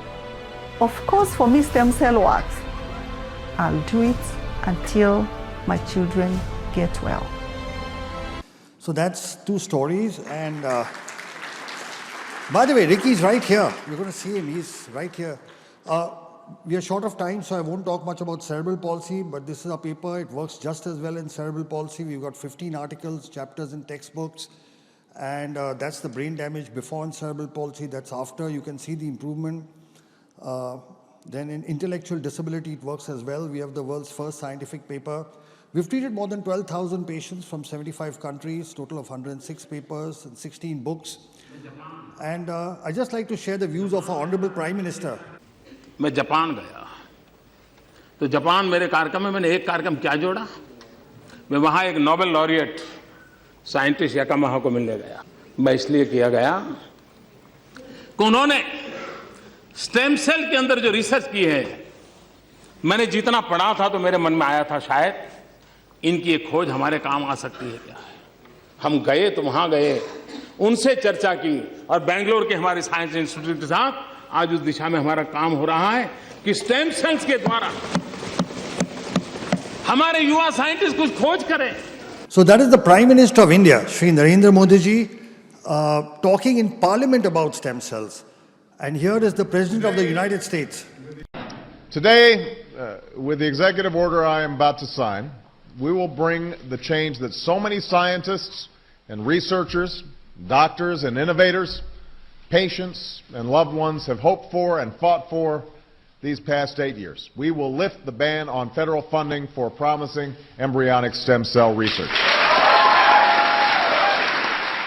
Scientists believe these tiny cells may have the potential to help us understand and possibly cure some of our most devastating diseases and conditions, to regenerate a severed spinal cord and lift someone from a wheelchair, to spur insulin production and spare a child from a lifetime of needles, to treat Parkinson's, cancer, heart disease, and others that affect millions of Americans and the people who love them. There's no finish line in the work of science. The race is always with us.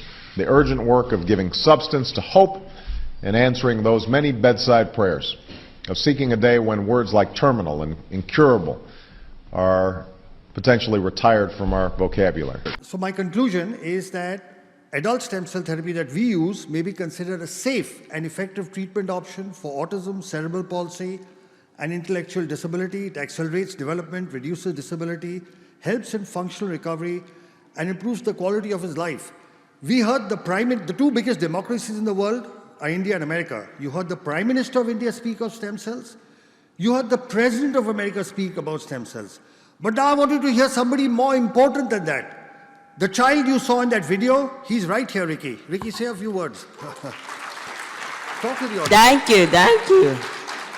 Say something. Thank you, everyone. I like to say thank you for giving me the Neurodivergent stuff which we made.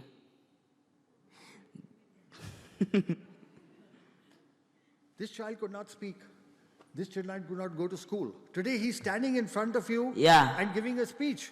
Let's give him a big hand. Thank you. Thank you, Ricky. Come. Thank you, everybody. Thank you, everybody.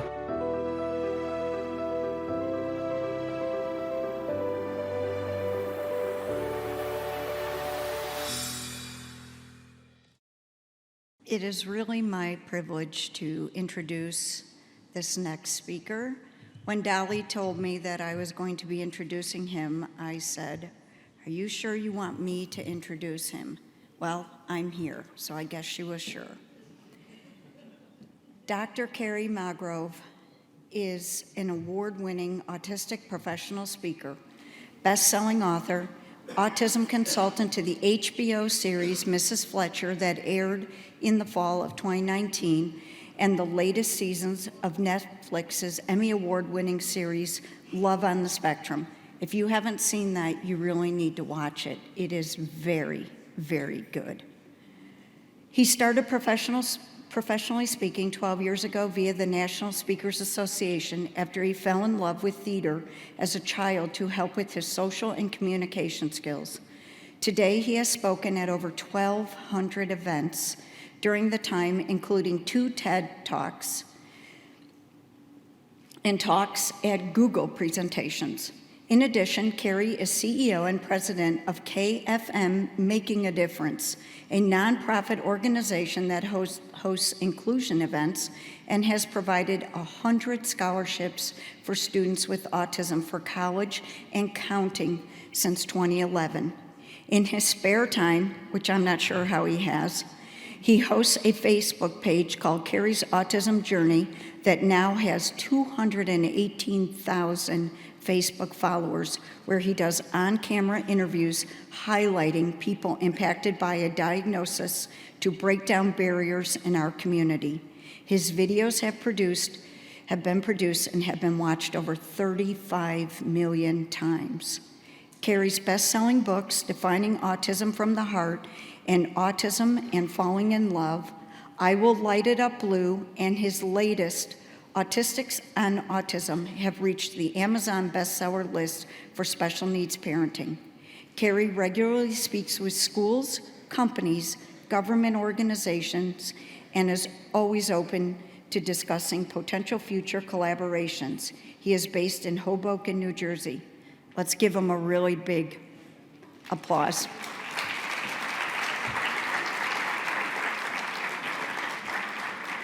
He's got a video that's supposed to be starting.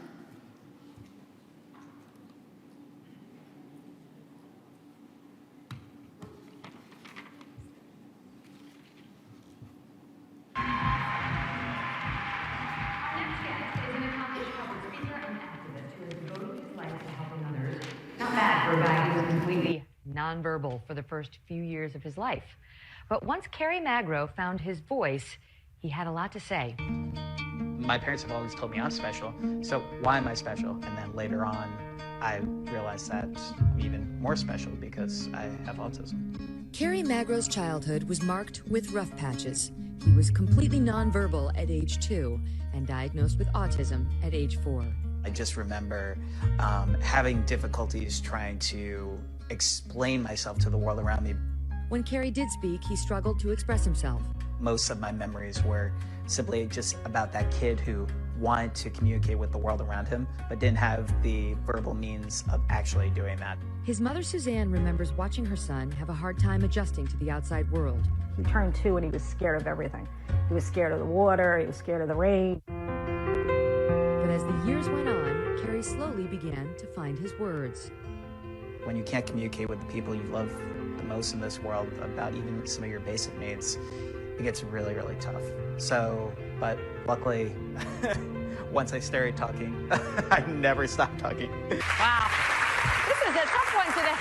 Cindy Hsu introduces us to an autistic man who's spreading awareness and understanding throughout the world. And his latest way of educating people about autism is by making TikTok videos.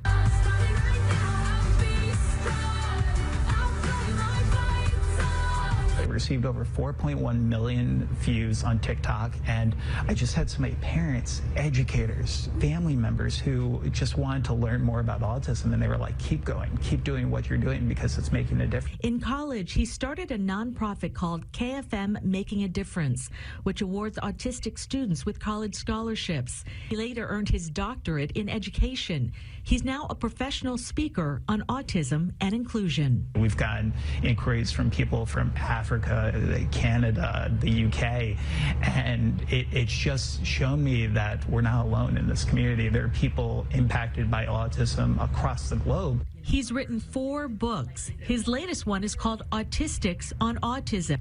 All proceeds will go to his scholarship foundation. You are going to find 100 amazing autistic adults' stories of how they were able to navigate their adolescence and ultimately succeed in their journeys. He says most publicly funded services end for autistic children when they age out of school, so that could be late teens. He's fighting to get resources for autistic adults through legislation and has this message for parents. Never give up on your child. Never give up on getting them the best quality supports so they could live their best quality of lives, because again, it's a spectrum. And it's really about providing those resources across the lifespan, because autistic children will grow up to be autistic adults, and we need to be ready for them. And he'll keep promoting awareness any way he can. What I'm doing today. Awesome. It's such a huge honor to be here with all of you speaking on a really important topic that is facing so many individuals within our community. And honestly, today, with over 70 million people worldwide having some form of autism diagnosis, it's really important that we do our utmost to do a few quick things. The first one is to realize that autism is just one word trying to describe millions of different stories. My dear friend Stuart Duncan has that comment, and when you meet people with autism, it's really important to meet them where they are in their development. Autism is a very, very wide spectrum. The last time we were here in Dubai, ironically enough, was in 2016. And one of the speakers at that conference with me, his name is Dr. Stephen Shore, an internationally known public speaker who himself is autistic, says if you met one autistic person, you've met just that one autistic person. So let's keep the conversation going on meeting each individual where they are in their own development. So some housekeeping notes today. I'm an avid note taker during all these presentations. So typically I'm the guy sitting in the front row taking a photo of every single slide so I don't miss anything.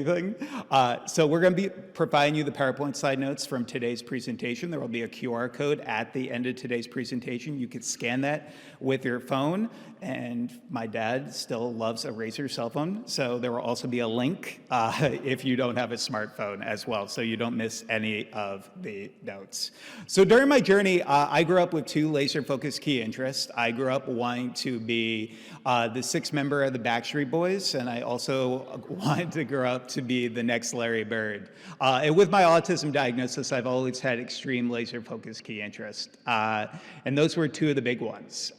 Sports helped me with a lot of my fine motor skills growing up with autism. In addition to having autism, I also have a dual diagnosis of dysgraphia. It's really important that when we meet individuals where they are in their own development, that we look for comorbidities. So if an individual might have a dual diagnosis, we are able to diagnose that as early as possible. Early intervention truly is the key. Within those first 5 years, getting a diagnosis is really, really pivotal. So I took my love of sports to get a degree in sport management at Seton Hall University, where I'm based in New Jersey. Before deciding to change career paths, I realized that those individuals with disabilities make up the largest minority in the United States, and often they are one of the most underserved because, simply put, some individuals in our community have strong support needs and might not be able to advocate for themselves. So it's really, really important that we do our utmost to try to help one of the most underserved communities in the world today. So I decided to change career paths. I received a master's in strategic communications so I could become one of the first professionally certified speakers who is openly autistic in the United States. It's given me the opportunity to travel the globe in the past 12 years and get the opportunity to speak with so many incredible groups like your own about this topic of autism, but then also diversity, equity, inclusion. One of our big focuses, especially in the past few years, has really been focused on corporate and really focused on helping those with autism find meaningful employment and tapping into one of the most untapped talent pools that employers should consider. So really quickly today, and again, this was a journey, I want you to imagine something really quickly. Imagine not being able to tell your loved ones that you love them. Not being able to speak in full sentences until you were 7 years old. Having sensory challenges to the point where you felt like an alien compared to other people. Being such a picky eater that any time your parents tried to introduce you to a new food, it made you cringe. This used to be my life. When I was a kid, there were so many people who told me what I would never be able to do in this life. They would also tell me that I would have a photogenic memory, that I would be really, really great at math, And when I turned 21, my parents would take me to Las Vegas with them, and I would win them $88,000 on the blackjack tables. Prototypically, I was considered a Rain Man diagnosis. I was considered a savant, but I was also considered somebody who had a lot of limitations in his life. So what helped get me to where I am today speaking in front of all of you was over 15 years of occupational speech and physical therapy. There's no one-size-fits-all when it comes to our autism community. One of the first movies I ever got the opportunity to consult on was a movie from Warner Brothers called Joyful Noise, starring Queen Latifah and Dolly Parton, based on one of the characters in that film having autism. And Queen Latifah's character has a great quote in that movie where she says, "When things don't fit in a nice, pretty box, you build a bigger box." And that's what we have to do for individuals in their autism community. And my mom, love her to death, she's here with me today, had the opportunity to really create a bigger box for me, and that's why I'm here today. I love you, Mom. So, thank you. And now she's going to be blushing for the next 30 minutes, so I am so sorry for that. But she found what worked for me. She found that occupational speech and physical were integral. Using my key interest of being the sixth member of the Backstreet Boys to find music and theater therapy as an integral way of helping me with my sensory processing challenges. Also including reward systems and token systems as a way of helping me build on my self-motivation, especially when I was initially diagnosed with autism when I was 4 years old. And then also positive reinforcement practices. Telling our kids what they are good at the beginning of each day can really help provide a positive mindset for them in their academics every single day, but also their lives as well. And then also self-advocacy. It's so important in our society that we teach our kids about their diagnoses at earlier ages, because I grew up knowing I was special, but not knowing what that meant. So for years in my life, it was just me going to specialized children's hospitals and finding services and seeing kids lining up blocks and lining up their toys. And I was always like, these individuals are special just like me, but why am I special? And it was so life-changing to learn about my diagnosis. So my background today, I would say about 80% of our annual referrals are in speaking with diversity, equity, inclusion groups, employee resource groups, about tapping into this untapped talent pool. Some of the things that you should know is that those with autism, on average, are more likely to stay at a job longer. They are more likely to take less time off from work. And when we talk about the majority of reasonable accommodations, I speak to so many companies, even globally, who say, well, Kerry, I'm not sure if I could actually hire somebody who's on the autism spectrum because I think it's going to affect the bottom line. And a lot of people don't know this. The majority of reasonable accommodations cost absolutely nothing. And when they do, it's typically just an onboarding fee of around $500 to $1,000. So let's start changing the conversation. I took my love of theater when I graduated from college to really just get involved with the entertainment industry. I got to meet a wonderful man named Todd Graff, who was directing this movie called Joyful Noise. And I told him about how theater had an impact on me growing up on the autism spectrum. And he was like, Kerry, would you like to be a consultant on this film? I didn't actually know this was a job that people could get paid for, and I thought I was getting punked at the time, and I thought it was just like a practical joke that my parents kind of like threw at me from like a family friend. But within just a few days, I was working on this Hollywood film with one of the characters having autism, and we've now got an opportunity to work on a wide range of films and TV shows today that focus on autism-related characters, because representation truly, truly matters within our community, and seeing more individuals with disabilities on the screen today. I took my love of trying to support the disability community to start a 501c3 nonprofit organization called KFM Making a Difference, where we provide not only peer mentoring for individuals with developmental disabilities from the ages of 16 to 24, but we also provide 130 scholarships for autistic students to pursue a post-secondary education in the past 9 years. And 100% of our 100 of our scholarship applicants actually wrote a chapter for our book, Autistics on Autism, where 100% of the proceeds from this book that came out last year go directly back to support our nonprofit organization. So along the way, one of my mentees, when I was just starting off my nonprofit, said to me, Kerry, how do I learn more about the autism community from people who are actually impacted by autism? And I didn't have any resources to share with him, really. So I thought to myself, why not write a book? I assumed it would sell 50 copies and be a good Christmas gift for my parents. When my first book, Defining Autism from the Heart, came out, focused on self-advocacy, but within 3 days it became an Amazon bestseller for special need parenting, and it continued to give us a platform to discuss autism within our communities, writing books about autism in relationships, college for students with disabilities, in addition to how we look at this life after lockdown, after COVID-19, how we could support individuals with developmental disabilities. And one of the most fun things I get to do as part of my job is I get to meet local self-advocates, and I get the opportunity to nurture their self-advocacy. We got to meet this incredible family that I wanted to highlight with all of you today because it's a unique message that I hope more people in our community can really relate to. So we're going to play this video, and fingers crossed tech works. Yeah. You have 2 sisters, Rachel? Both sisters. Both sisters. JJ, what do you like to do for fun?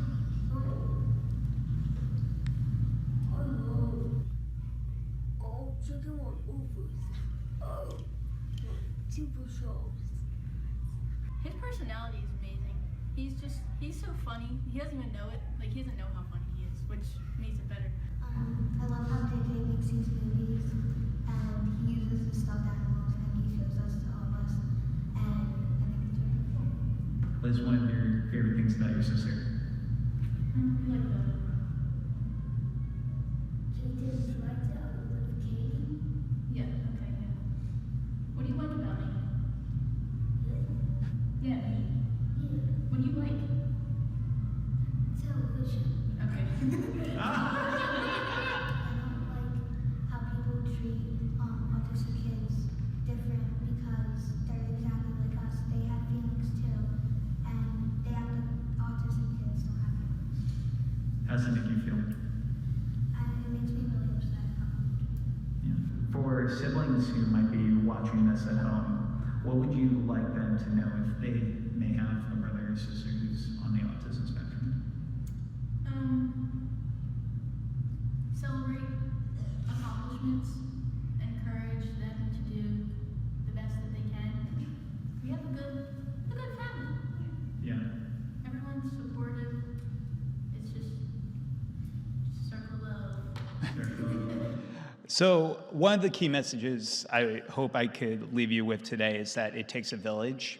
And you have to realize that regardless of where you are in this journey, whether you're an educator here today, a therapist, a parent, or a self-advocate, it's important to know that every single individual in your lives can hopefully become part of this village to make sure that we're providing reliable autism resources across the lifespan for our over 70 million individuals who are autistic today. So every single place I go to speak, I've had the opportunity to travel the globe and get the opportunity to share my story, but I realized that many individuals in our local communities didn't have an opportunity to share and lift their voices. So I started a video series as part of my Facebook page, Kerry's Autism Journey, where we now get to not only nurture self-advocacy in these young individuals, but also give them a platform to hopefully break down barriers and biases within our community. We've highlighted everyone from a 6-month-old with Down syndrome in the Bahamas all the way to an Army veteran with cerebral palsy who didn't tell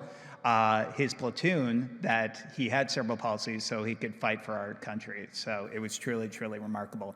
The other big note I hope I could leave you with today is that girls with disabilities often fall through the cracks in our society. We see this so much with so many girls being able to bear masks, different characteristics such as stimming, such as known as self-stimulatory behavior. There are some individuals who fall through the cracks because of that. We're going to skip this video and maybe come back for it if we have a little bit of time. But what I will tell you about Rachel's story is that Rachel is a truly amazing individual who didn't get diagnosed until she was a little bit older. And it was because of, again, so much stigma in our communities is focused on boys with disabilities. Now, we're not only talking about autism, but we're talking about ADD, ADHD, and the neurodiverse lens that we talk about in our communities. In addition to that, when we talk about this topic of autism, we need more not only government organizations, but we also need more travel destinations to go about certification. I've had the wonderful opportunity to collaborate with a group called IBCCES, who do certified autism centers around the country. We just spent yesterday at Aquaventure at Atlantis, and they are a certified autism center. We got to see sensory guides that they had for different rides, which told you how much sensory processing each ride specifically had. And it was just so amazing to see the structure there, especially to bring families of autistic children to our parks. It was truly an amazing thing to see. In addition to that, when we talk about this, it's also just great to reduce stigmas. One of the great things about certified autism centers is that they train up to 80% of their employees on autism and sensory awareness in the hopes of helping these individuals understand a little bit more about how to approach our community. So how I got involved in making the world more inclusive, my interest in certification started with wanting to host more sensory-friendly meetings in my home state of New Jersey. For the past 10 years, I've played an autism and sensory-friendly Santa Claus, where we had the opportunity to meet children with disabilities at their level to really, truly support them, especially from a sensory processing perspective. So I decided to join a board called IBCCS based in Jacksonville, Florida in 2019 to support this community. So during my work in public speaking, one of the most interesting experiences I had was when I was speaking at a Fortune 500 company, and we were speaking about diversity, equity, inclusion, and one of the individuals in there asked me if every single person who has autism grows up to be the good doctor. If anyone has seen The Good Doctor is a show on ABC focused on Dr. Sean Murphy, a savant who is on the autism spectrum. And that is why we need to make sure people realize that autism is not only in children, but there are going to be individuals in our workplaces that you meet in the future who are also going to have these diagnoses. And not every single person you meet will end up fitting in this lens of the Rain Man, good doctor stereotype. So that's the other big thing. We have to realize that autism has no look. Typically, the two most common things people say to me when they come up to me for the first time is they say, Kerry, you have autism, but you don't look like you have autism. And then also, Kerry, you have autism, but you look so normal. Disability has no look. And it's important that we not only discuss this, because it's also important about promoting kindness. When we talk about our society, there are going to be people that you meet who you're only going to see the challenges that may face on the surface. You're not going to know what's going on in day-to-day lives. So one of my biggest challenges, though, was sensory related. I grew up having a hypersensitivity when it came to loud noises. I would wear earbuds in my ears. I would wear sunglasses in many of my classrooms due to fluorescent lights. So luckily, though, I had not only a great occupational therapy team, but I also had an in-house occupational therapist who truly, truly helped me.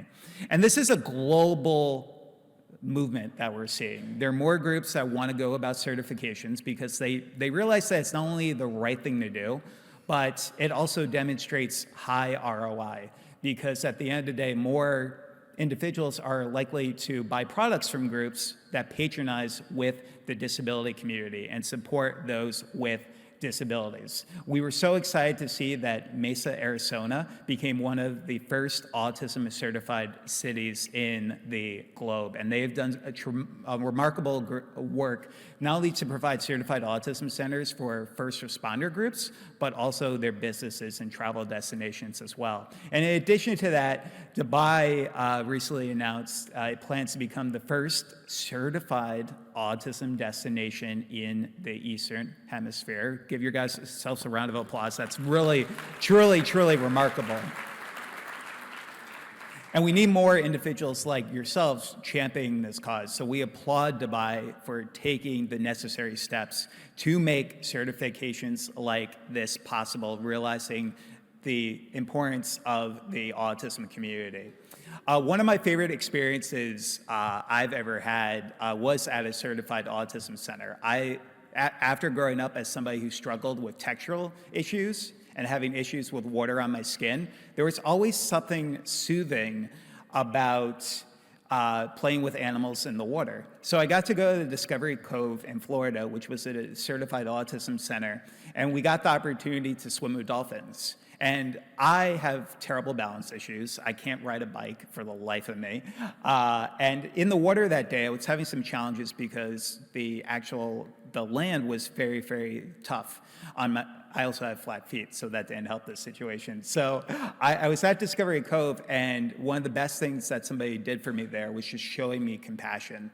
They not only showed me compassion in being able to just hold my hand while I was going in the water to swim with the dolphins, but they asked questions when they were unsure about something. I think some of the easiest things that can help our autism community are some of the things that just make the most common sense in the world. Continue to ask questions when you're uncertain about something, and then also presuming competence. They presumed competence for me every single minute that I was there at that park. And that's truly why I love the idea of certifications in our local community. In addition to that, other things to consider, autism and the majority of disabilities are lifelong. While early intervention is the key, those first 5 years are pivotal, we need to realize that people don't cure themselves of having autism. We spoke in Egypt a few years ago when we were laying the pyramids of Giza blue, and I was just talking to somebody about this earlier, and one of the parents asked me if exorcisms could cure autism, and I was like, oh, wow, that's an interesting perspective I haven't heard from before. It just goes to show that the education truly needs to be there in more of our local communities, because if you don't have that personal connection, and just by a show of hands really quickly today, how many of you know of somebody who's on the autism spectrum? And if you feel comfortable, how many of you have a sibling or a family member who's on the autism spectrum? Okay. And if you feel comfortable enough, how many self-advocates are here today? Yeah, we have quite a few. It takes a village, and using your voice can truly make such an important change within our community. Another key message I hope I can leave you with today, if it isn't written down, it didn't not happen. Documentation is so important, especially when we look in 2023. Hearsay is something we really can't get behind anymore. We need to make sure that we're not only documenting in our workplaces, but also for our kids. I think it's important for every therapist and educator to have a journal where they can document for their child, look at short and long-term goals that they have for the individuals, but also helping the parents understand about their developmental milestones as well. And I truly believe this message right here. I think schools should truly have a mandatory class that you get credit for, where you learn more about people with diagnoses. Imagine students getting just a little education on autism, ADHD, Down syndrome, dyslexia, cerebral palsy. It could make a huge impact on understanding and acceptance. I truly believe that in that message. And that's why many individuals in our local communities are pivoting our conversations. April is also known to many of us as Autism Awareness Month, but many individuals in our community are pivoting it to Autism Awareness and Acceptance Month, realizing that it's not enough to just be aware about autism, but how can we be inclusive? So these are some great ways that we can be inclusive in our education setting today. One of the biggest things I say is that finding an individual and understanding what type of learner they are, whether they're a visual learner, whether they're an auditory learner, or whether they're a kinetic learner, where they learn by movement and moving around. Being able to, again, meet every single individual where they are. Being concise, giving choices, also considering visual timers as a way of helping individuals with transitions. Educate on stimming and flapping. For example, I've been stimming this entire time. Every single time I've moved my hand like this is a stim. And for everyone here in this room, every single one of you stim. Whenever you've rocked back and forth in a chair during a long meeting, that's a stim. Stimming and flapping can look vastly different. Some are going to be arm movements, twirling around in circles, while some of it is just like me, just rubbing my hands and doing this every now and then. And for so many individuals, if you see that happening, don't stop the stim, especially if it's not injurious to them or people in their local community. Also, in addition to that, in our school systems, we really need to focus on the parent-teacher collaboration. But in addition to that, we also need to realize that mental health is a true priority. We need to defeat stigmas that see autism as a mental health disorder, but we do need to realize that some people with autism have mental health-related challenges and comorbidities. So connecting on people on a personal level, but also researching social emotional learning as well can be really beneficial. Also, in addition to that, consider lesson plans in your schools focused on giving individuals positive peer role models to look up to. We get the opportunity to speak in a wide range of K through 12 schools, where we get the opportunity to discuss, for example, individuals like Michael Jordan has ADD, Magic Johnson has attention deficit disorder, and my favorite on this list, Dan Aykroyd. Dan Aykroyd grew up with 2 laser-focused key interests. He grew up wanting to be a ghost hunter, and he grew up wanting to become a crime detective, and he took those 2 key passions to co-write a movie in the 1980s called, does anyone know what the movie is? Okay, sorry, karaoke with us later. We'll be outside during the lunch break. But it's so true. And years later, he would sit down with a reporter and he would say that it was because of his autism diagnosis was the reason that he was able to come out with that script. So when we look at some people with disabilities, realize that some people with disabilities are truly capable of amazing things. In addition to that, it's important to rule out as many associated mental health conditions as humanly possible as well. And that was something my parents did for me. Learning about my diagnosis, I didn't learn about my diagnosis until I was in a social skills class where we were playing disability celebrity bingo, where we were learning about all these individuals. And I raised my hand and I asked the teacher, so teacher, you said all these people, some of the most talented and successful people in the globe are special, just like me. So why am I special? And she said I had to talk to my parents about that. So I talked to my parents about it right after school that day, and that was the first time they ever told me that I had autism. And it was life-changing. For so many years of not knowing why I was special, everything came full circle for the first time. And I started understanding why I was stimming, why I was wearing sunglasses in many of my classrooms, and everything just came to perfect sense for me.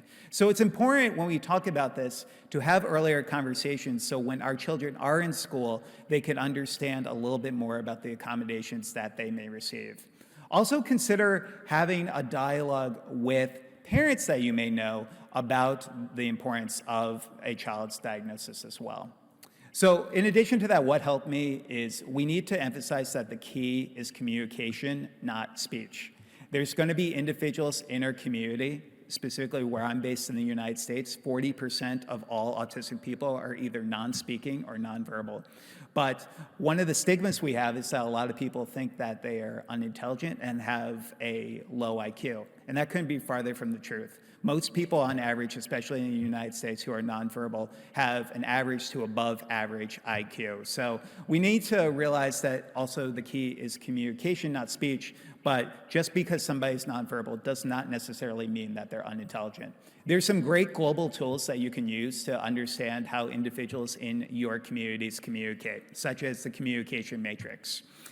This is a free benchmarking tool that helps assess how individuals communicate within our local communities, from things like pre-attentional behavior, intentional behavior, and then also unconventional, and also helping you understand the differences between nonverbal and non-speaking, because there's a lot of stigmas around that. Nonverbal literally means no noises at all, no babbling at a certain amount of months a kid is growing up. Non-speaking could be something completely opposite of that. In addition to that importance of peer mentoring, I truly believe that every school system around the globe should have a strong peer mentoring program because it just makes sense. It doesn't affect the bottom line in our schools. Typically, it just takes an academic advisor 20 to 25 hours every academic year to put into place to give kids positive peer role models. It not only has been shown to lead to decreases in depression, anxiety, but it also helps from a bullying prevention perspective as well.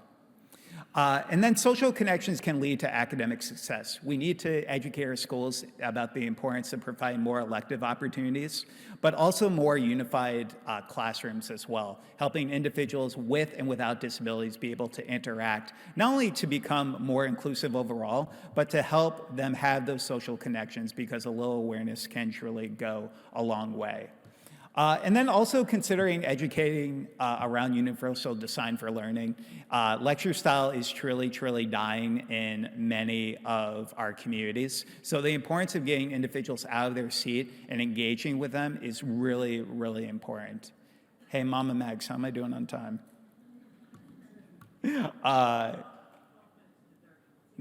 Nice, nice. See, I put her to work. Guys. Encouraging parent involvement can also be, and she'll be blushing for the next 12 minutes too. It's amazing. I love you, Mom. I love you. Encouraging parent involvement is really key as well. I did my dissertation. I got my doctorate in education at New Jersey State University, so I could become an adjunct professor while I continue my full-time job public speaking. And I did a qualitative study focused on the perception of resources for parents of children with autism who are in online communities. And what we learned from these semi-structured interviews was the importance of trying to find a village, especially for those who have multiple jobs, for military families who might be traveling a lot, being able to find your village online. And seeing that a lot of parents have found success using Facebook groups and other methods of technology as a way of helping them communicate, especially around referrals towards different therapies and supports in their local areas. Also consider in your schools having alumni organizations comprising of individuals with disabilities to educate the school districts about the disability community and what helped them when they were in school. Again, something that doesn't affect the bottom line, and it just makes a lot of sense. In addition to that, creating home safety zones. One of the things that we've loved about the certified autism centers we've seen here in Dubai is that each one of them has a quiet zone or a quiet space. And that just helps so many of us, regardless if somebody has autism and has social and communication challenges or sensory-related challenges. All of us could use a quiet space every now and then. I know I could. And then also considering how we look at visuals, especially for non-speaking individuals, I definitely recommend, especially in local parks that you know, considering advocating with your local governments to look at instituting communication boards as a way of helping individuals who are non-speaking communicate with those who are verbal. PECS boards, also known as Picture Exchange Communication Systems, are something that has truly been very, very helpful for many individuals within our autism community. In addition to that, we need more inclusive events in our classrooms. And I wanted to share a quick video with all of you so you could get a little sense of one of the things that we're doing to try to be more inclusive for the world.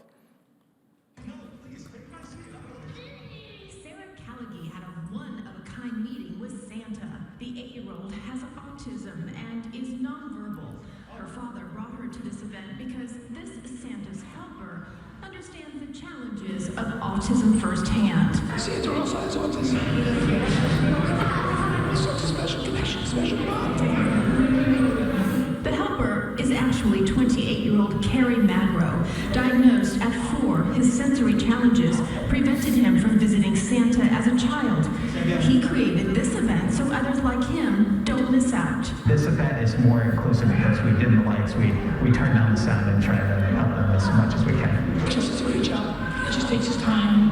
There's no rush. Most of the elves and Mrs. Claus are occupational therapists and special education teachers. The team visited with 181 special needs families, including 4-year-old Rusty Marsh. Is this the first time you've seen Santa? Yes. Is it? Yes. And was he a nice Santa? Yes. With 1 in 68 children diagnosed with autism, Magro hopes to inspire more sensory-friendly events all year round. Autism doesn't stop in December. It doesn't stop during Christmas. Santa says, "This is the best Christmas gift of all." This is the 3rd year of the event, and Magro's mom is one of those jolly elves. So the girl in the last slide that said, I want everybody to be happy. We're actually working on a children's book together right now that is going to be focused on autism and sensory-friendly Santa, where I believe most of the proceeds will go back to our scholarship program as well. So it's just important overall when we talk about these sensory-friendly inclusion events. Again, it just makes sense. It gets more people out to our public areas. It also can help build attendance, especially after COVID-19, with COVID-19 hesitancy in some of our areas. If you want to learn more about how you can create a sensory-friendly inclusive event, I would definitely recommend going to this website called paautism.org. On their website, they have a one-sheet PDF where you could learn a little bit more about the sensory considerations you could put into place to make this a reality in your local area, such as being able to turn down bright lights, turn down external noises, and the other sensory considerations as well. Also realize that bullying is such a huge epidemic across the globe. When we were here in 2016 speaking at the Autism Around the World conference, we got to work with the Dubai Autism Center. And one of the key messages that we left with them was that bullying is something that's not only in school-age children. We see a lot of bullying in the workplaces today as well. So we have to realize that this could be a lasting challenge for many in our community. I didn't have the social abilities to defend myself in many cases as somebody who didn't start speaking complete sentences till I was 7.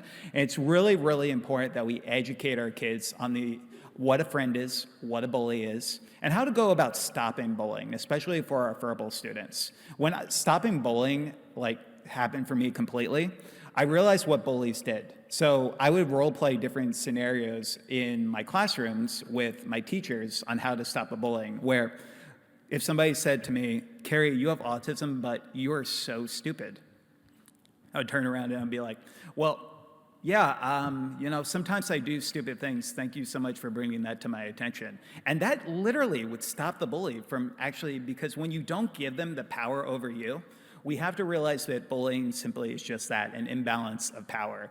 And when that bully wants the power over somebody else, being able to tell the bully that regardless of what you say, you could hate my guts, I'm still gonna love you anyway, it completely stops that situation from happening. So let's continue those conversations. October is also National Bullying Prevention Month, so it has a global perspective on discussing the importance of pivoting from autism awareness to autism acceptance. There's also going to be individuals in your community who would prefer to be called an autistic individual versus a person with autism. That's really, really important to understand. There's some individuals, especially in our autism and deaf communities, who find validation in their diagnoses. So in addition to that, when you look at things like low functioning and high functioning, it's really, really important to understand that I could speak in front of a room of 300 people like today and be considered quote unquote high functioning. But people don't see the struggles that I'm probably gonna have to deal with tomorrow, recharging my batteries because of being able to speak, hearing the speakers and the loud noises going on. And during that time, I would not be considered quote unquote high functioning. So when you think about this, consider support needs, those who might have high support needs versus low support needs. And like so many of our speakers have already mentioned, just calling the individual by their name and explaining a little bit more about their strengths and associated challenges. So finally, the 10 things that really helped me get to where I am today speaking in front of all of you. The first thing is that we need to make sure that we're providing positive peer role models, that we're focused on the transition period as well. Our autistic kids will become autistic adults, and we need to be ready for them. I've given 2 TED Talks that are available to check out on YouTube, focused on adult autism, where we discuss this in more detail. Role-playing, it just helps everyone. It helps build a structure, not only in terms of mock interviews, dating scenarios, but also helping build on social skills as well. Servant leadership, I had so much mind blindness growing up, and I thought it was my way or the highway most of the time, and I didn't understand the perspectives of others. And getting involved in community service helped open my eyes to some of the hardships that individuals face in their communities. I think that our students should have just 10 hours of community service every academic year to understand more about the perspectives of others in their community. Learning from other self-advocates, you obviously got to hear from Dr. Temple Grandin. She is phenomenal this morning. But continuing to promote self-advocates to give individuals an opportunity to look up to somebody. Peer mentoring, it just makes sense. Every school should have them. Before COVID-19, we were giving staff development for 350 educators in Las Vegas.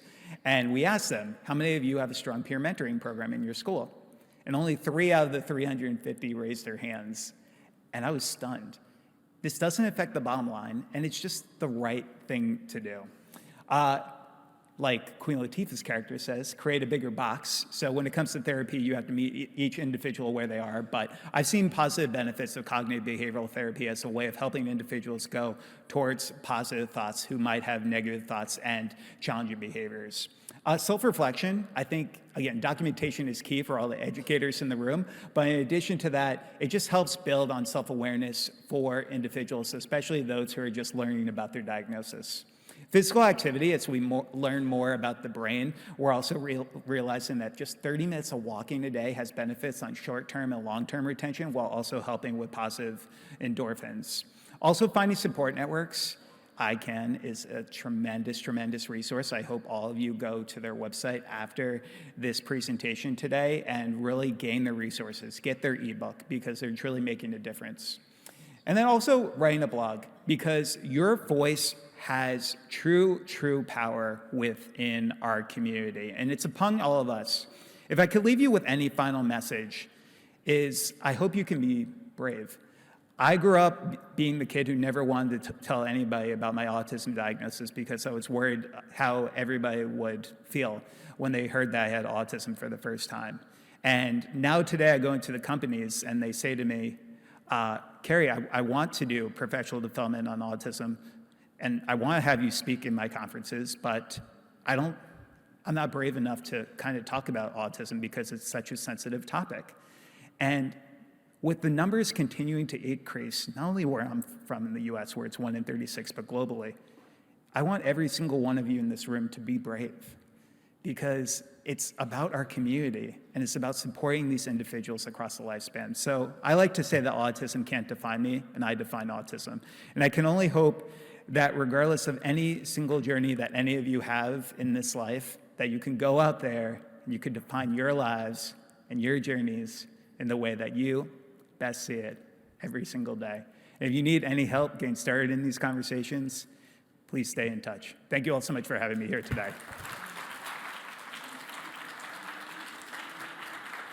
Yeah, so just one small announcement that we have.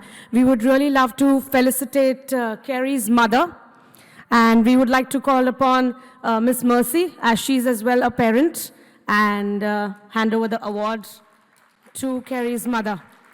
Ma'am, please.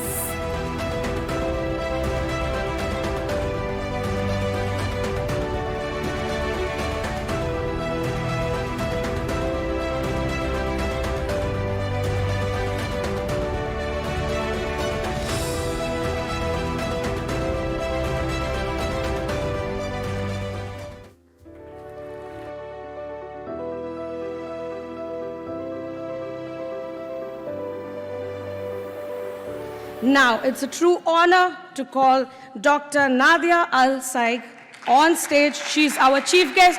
Please, all of you all, a big round of applause for ma'am.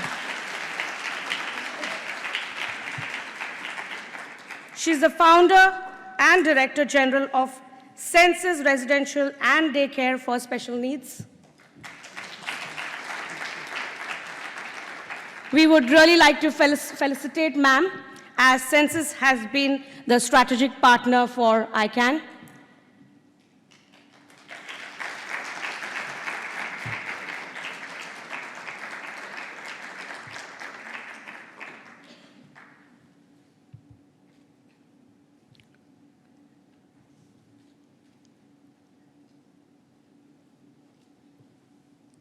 Next, we would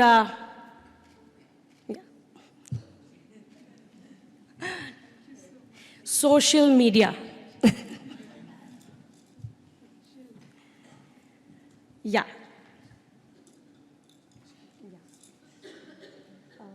We'll just do a bit of that.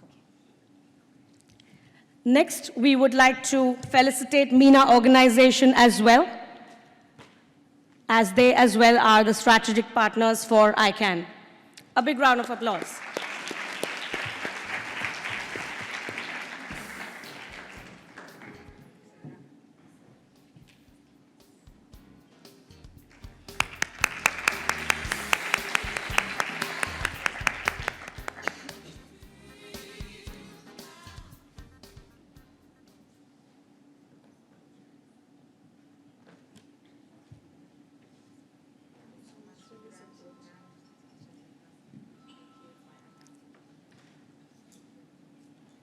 Thank you so much.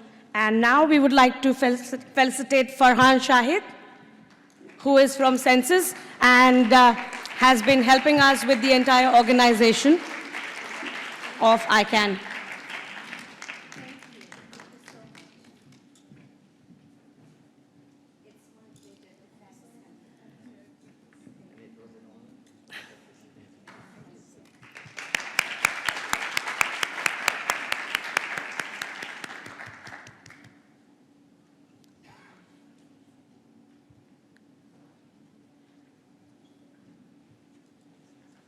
So thanks to one and all for helping us putting this show up.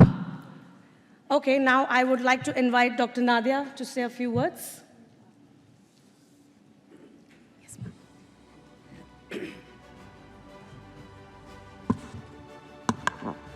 بسم الله الرحمن الرحيم والصلاة والسلام على خير الأنام محمد المصطفى وعلى آله وصحبه أجمعين. Good morning everyone, and I would like to welcome the International Conference for Autism and Neurodevelopmental Disorder ICAN Dubai 2023. It's a great honor to be a part of this event and hope we come down with this conference with the best practice to the region and share knowledge to the latest trends on autism and neurodevelopmental disorder.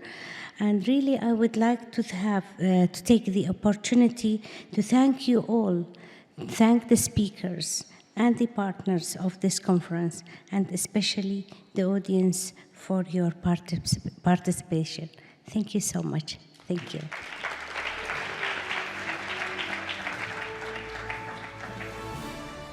So now we will be inaugurating our book, Treatments for Autism. As we did see in the film, it was earlier already inaugurated in English, but now we are inaugurating it in Arabic language. So ma'am would do the honors.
To give you a brief about this book has all the therapies, treatments, all the information about autism and all kinds of newer age treatments as well in the book.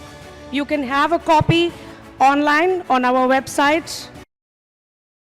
You can request for that, as well as we have English books that are available. So you can just send us an email on our website. Just log on to www.autismconnect.com. And you can just subscribe for the book and you will be able to get one. Thank you so much, everyone. I would really, really, really be very thankful to all of you. Thank you so much.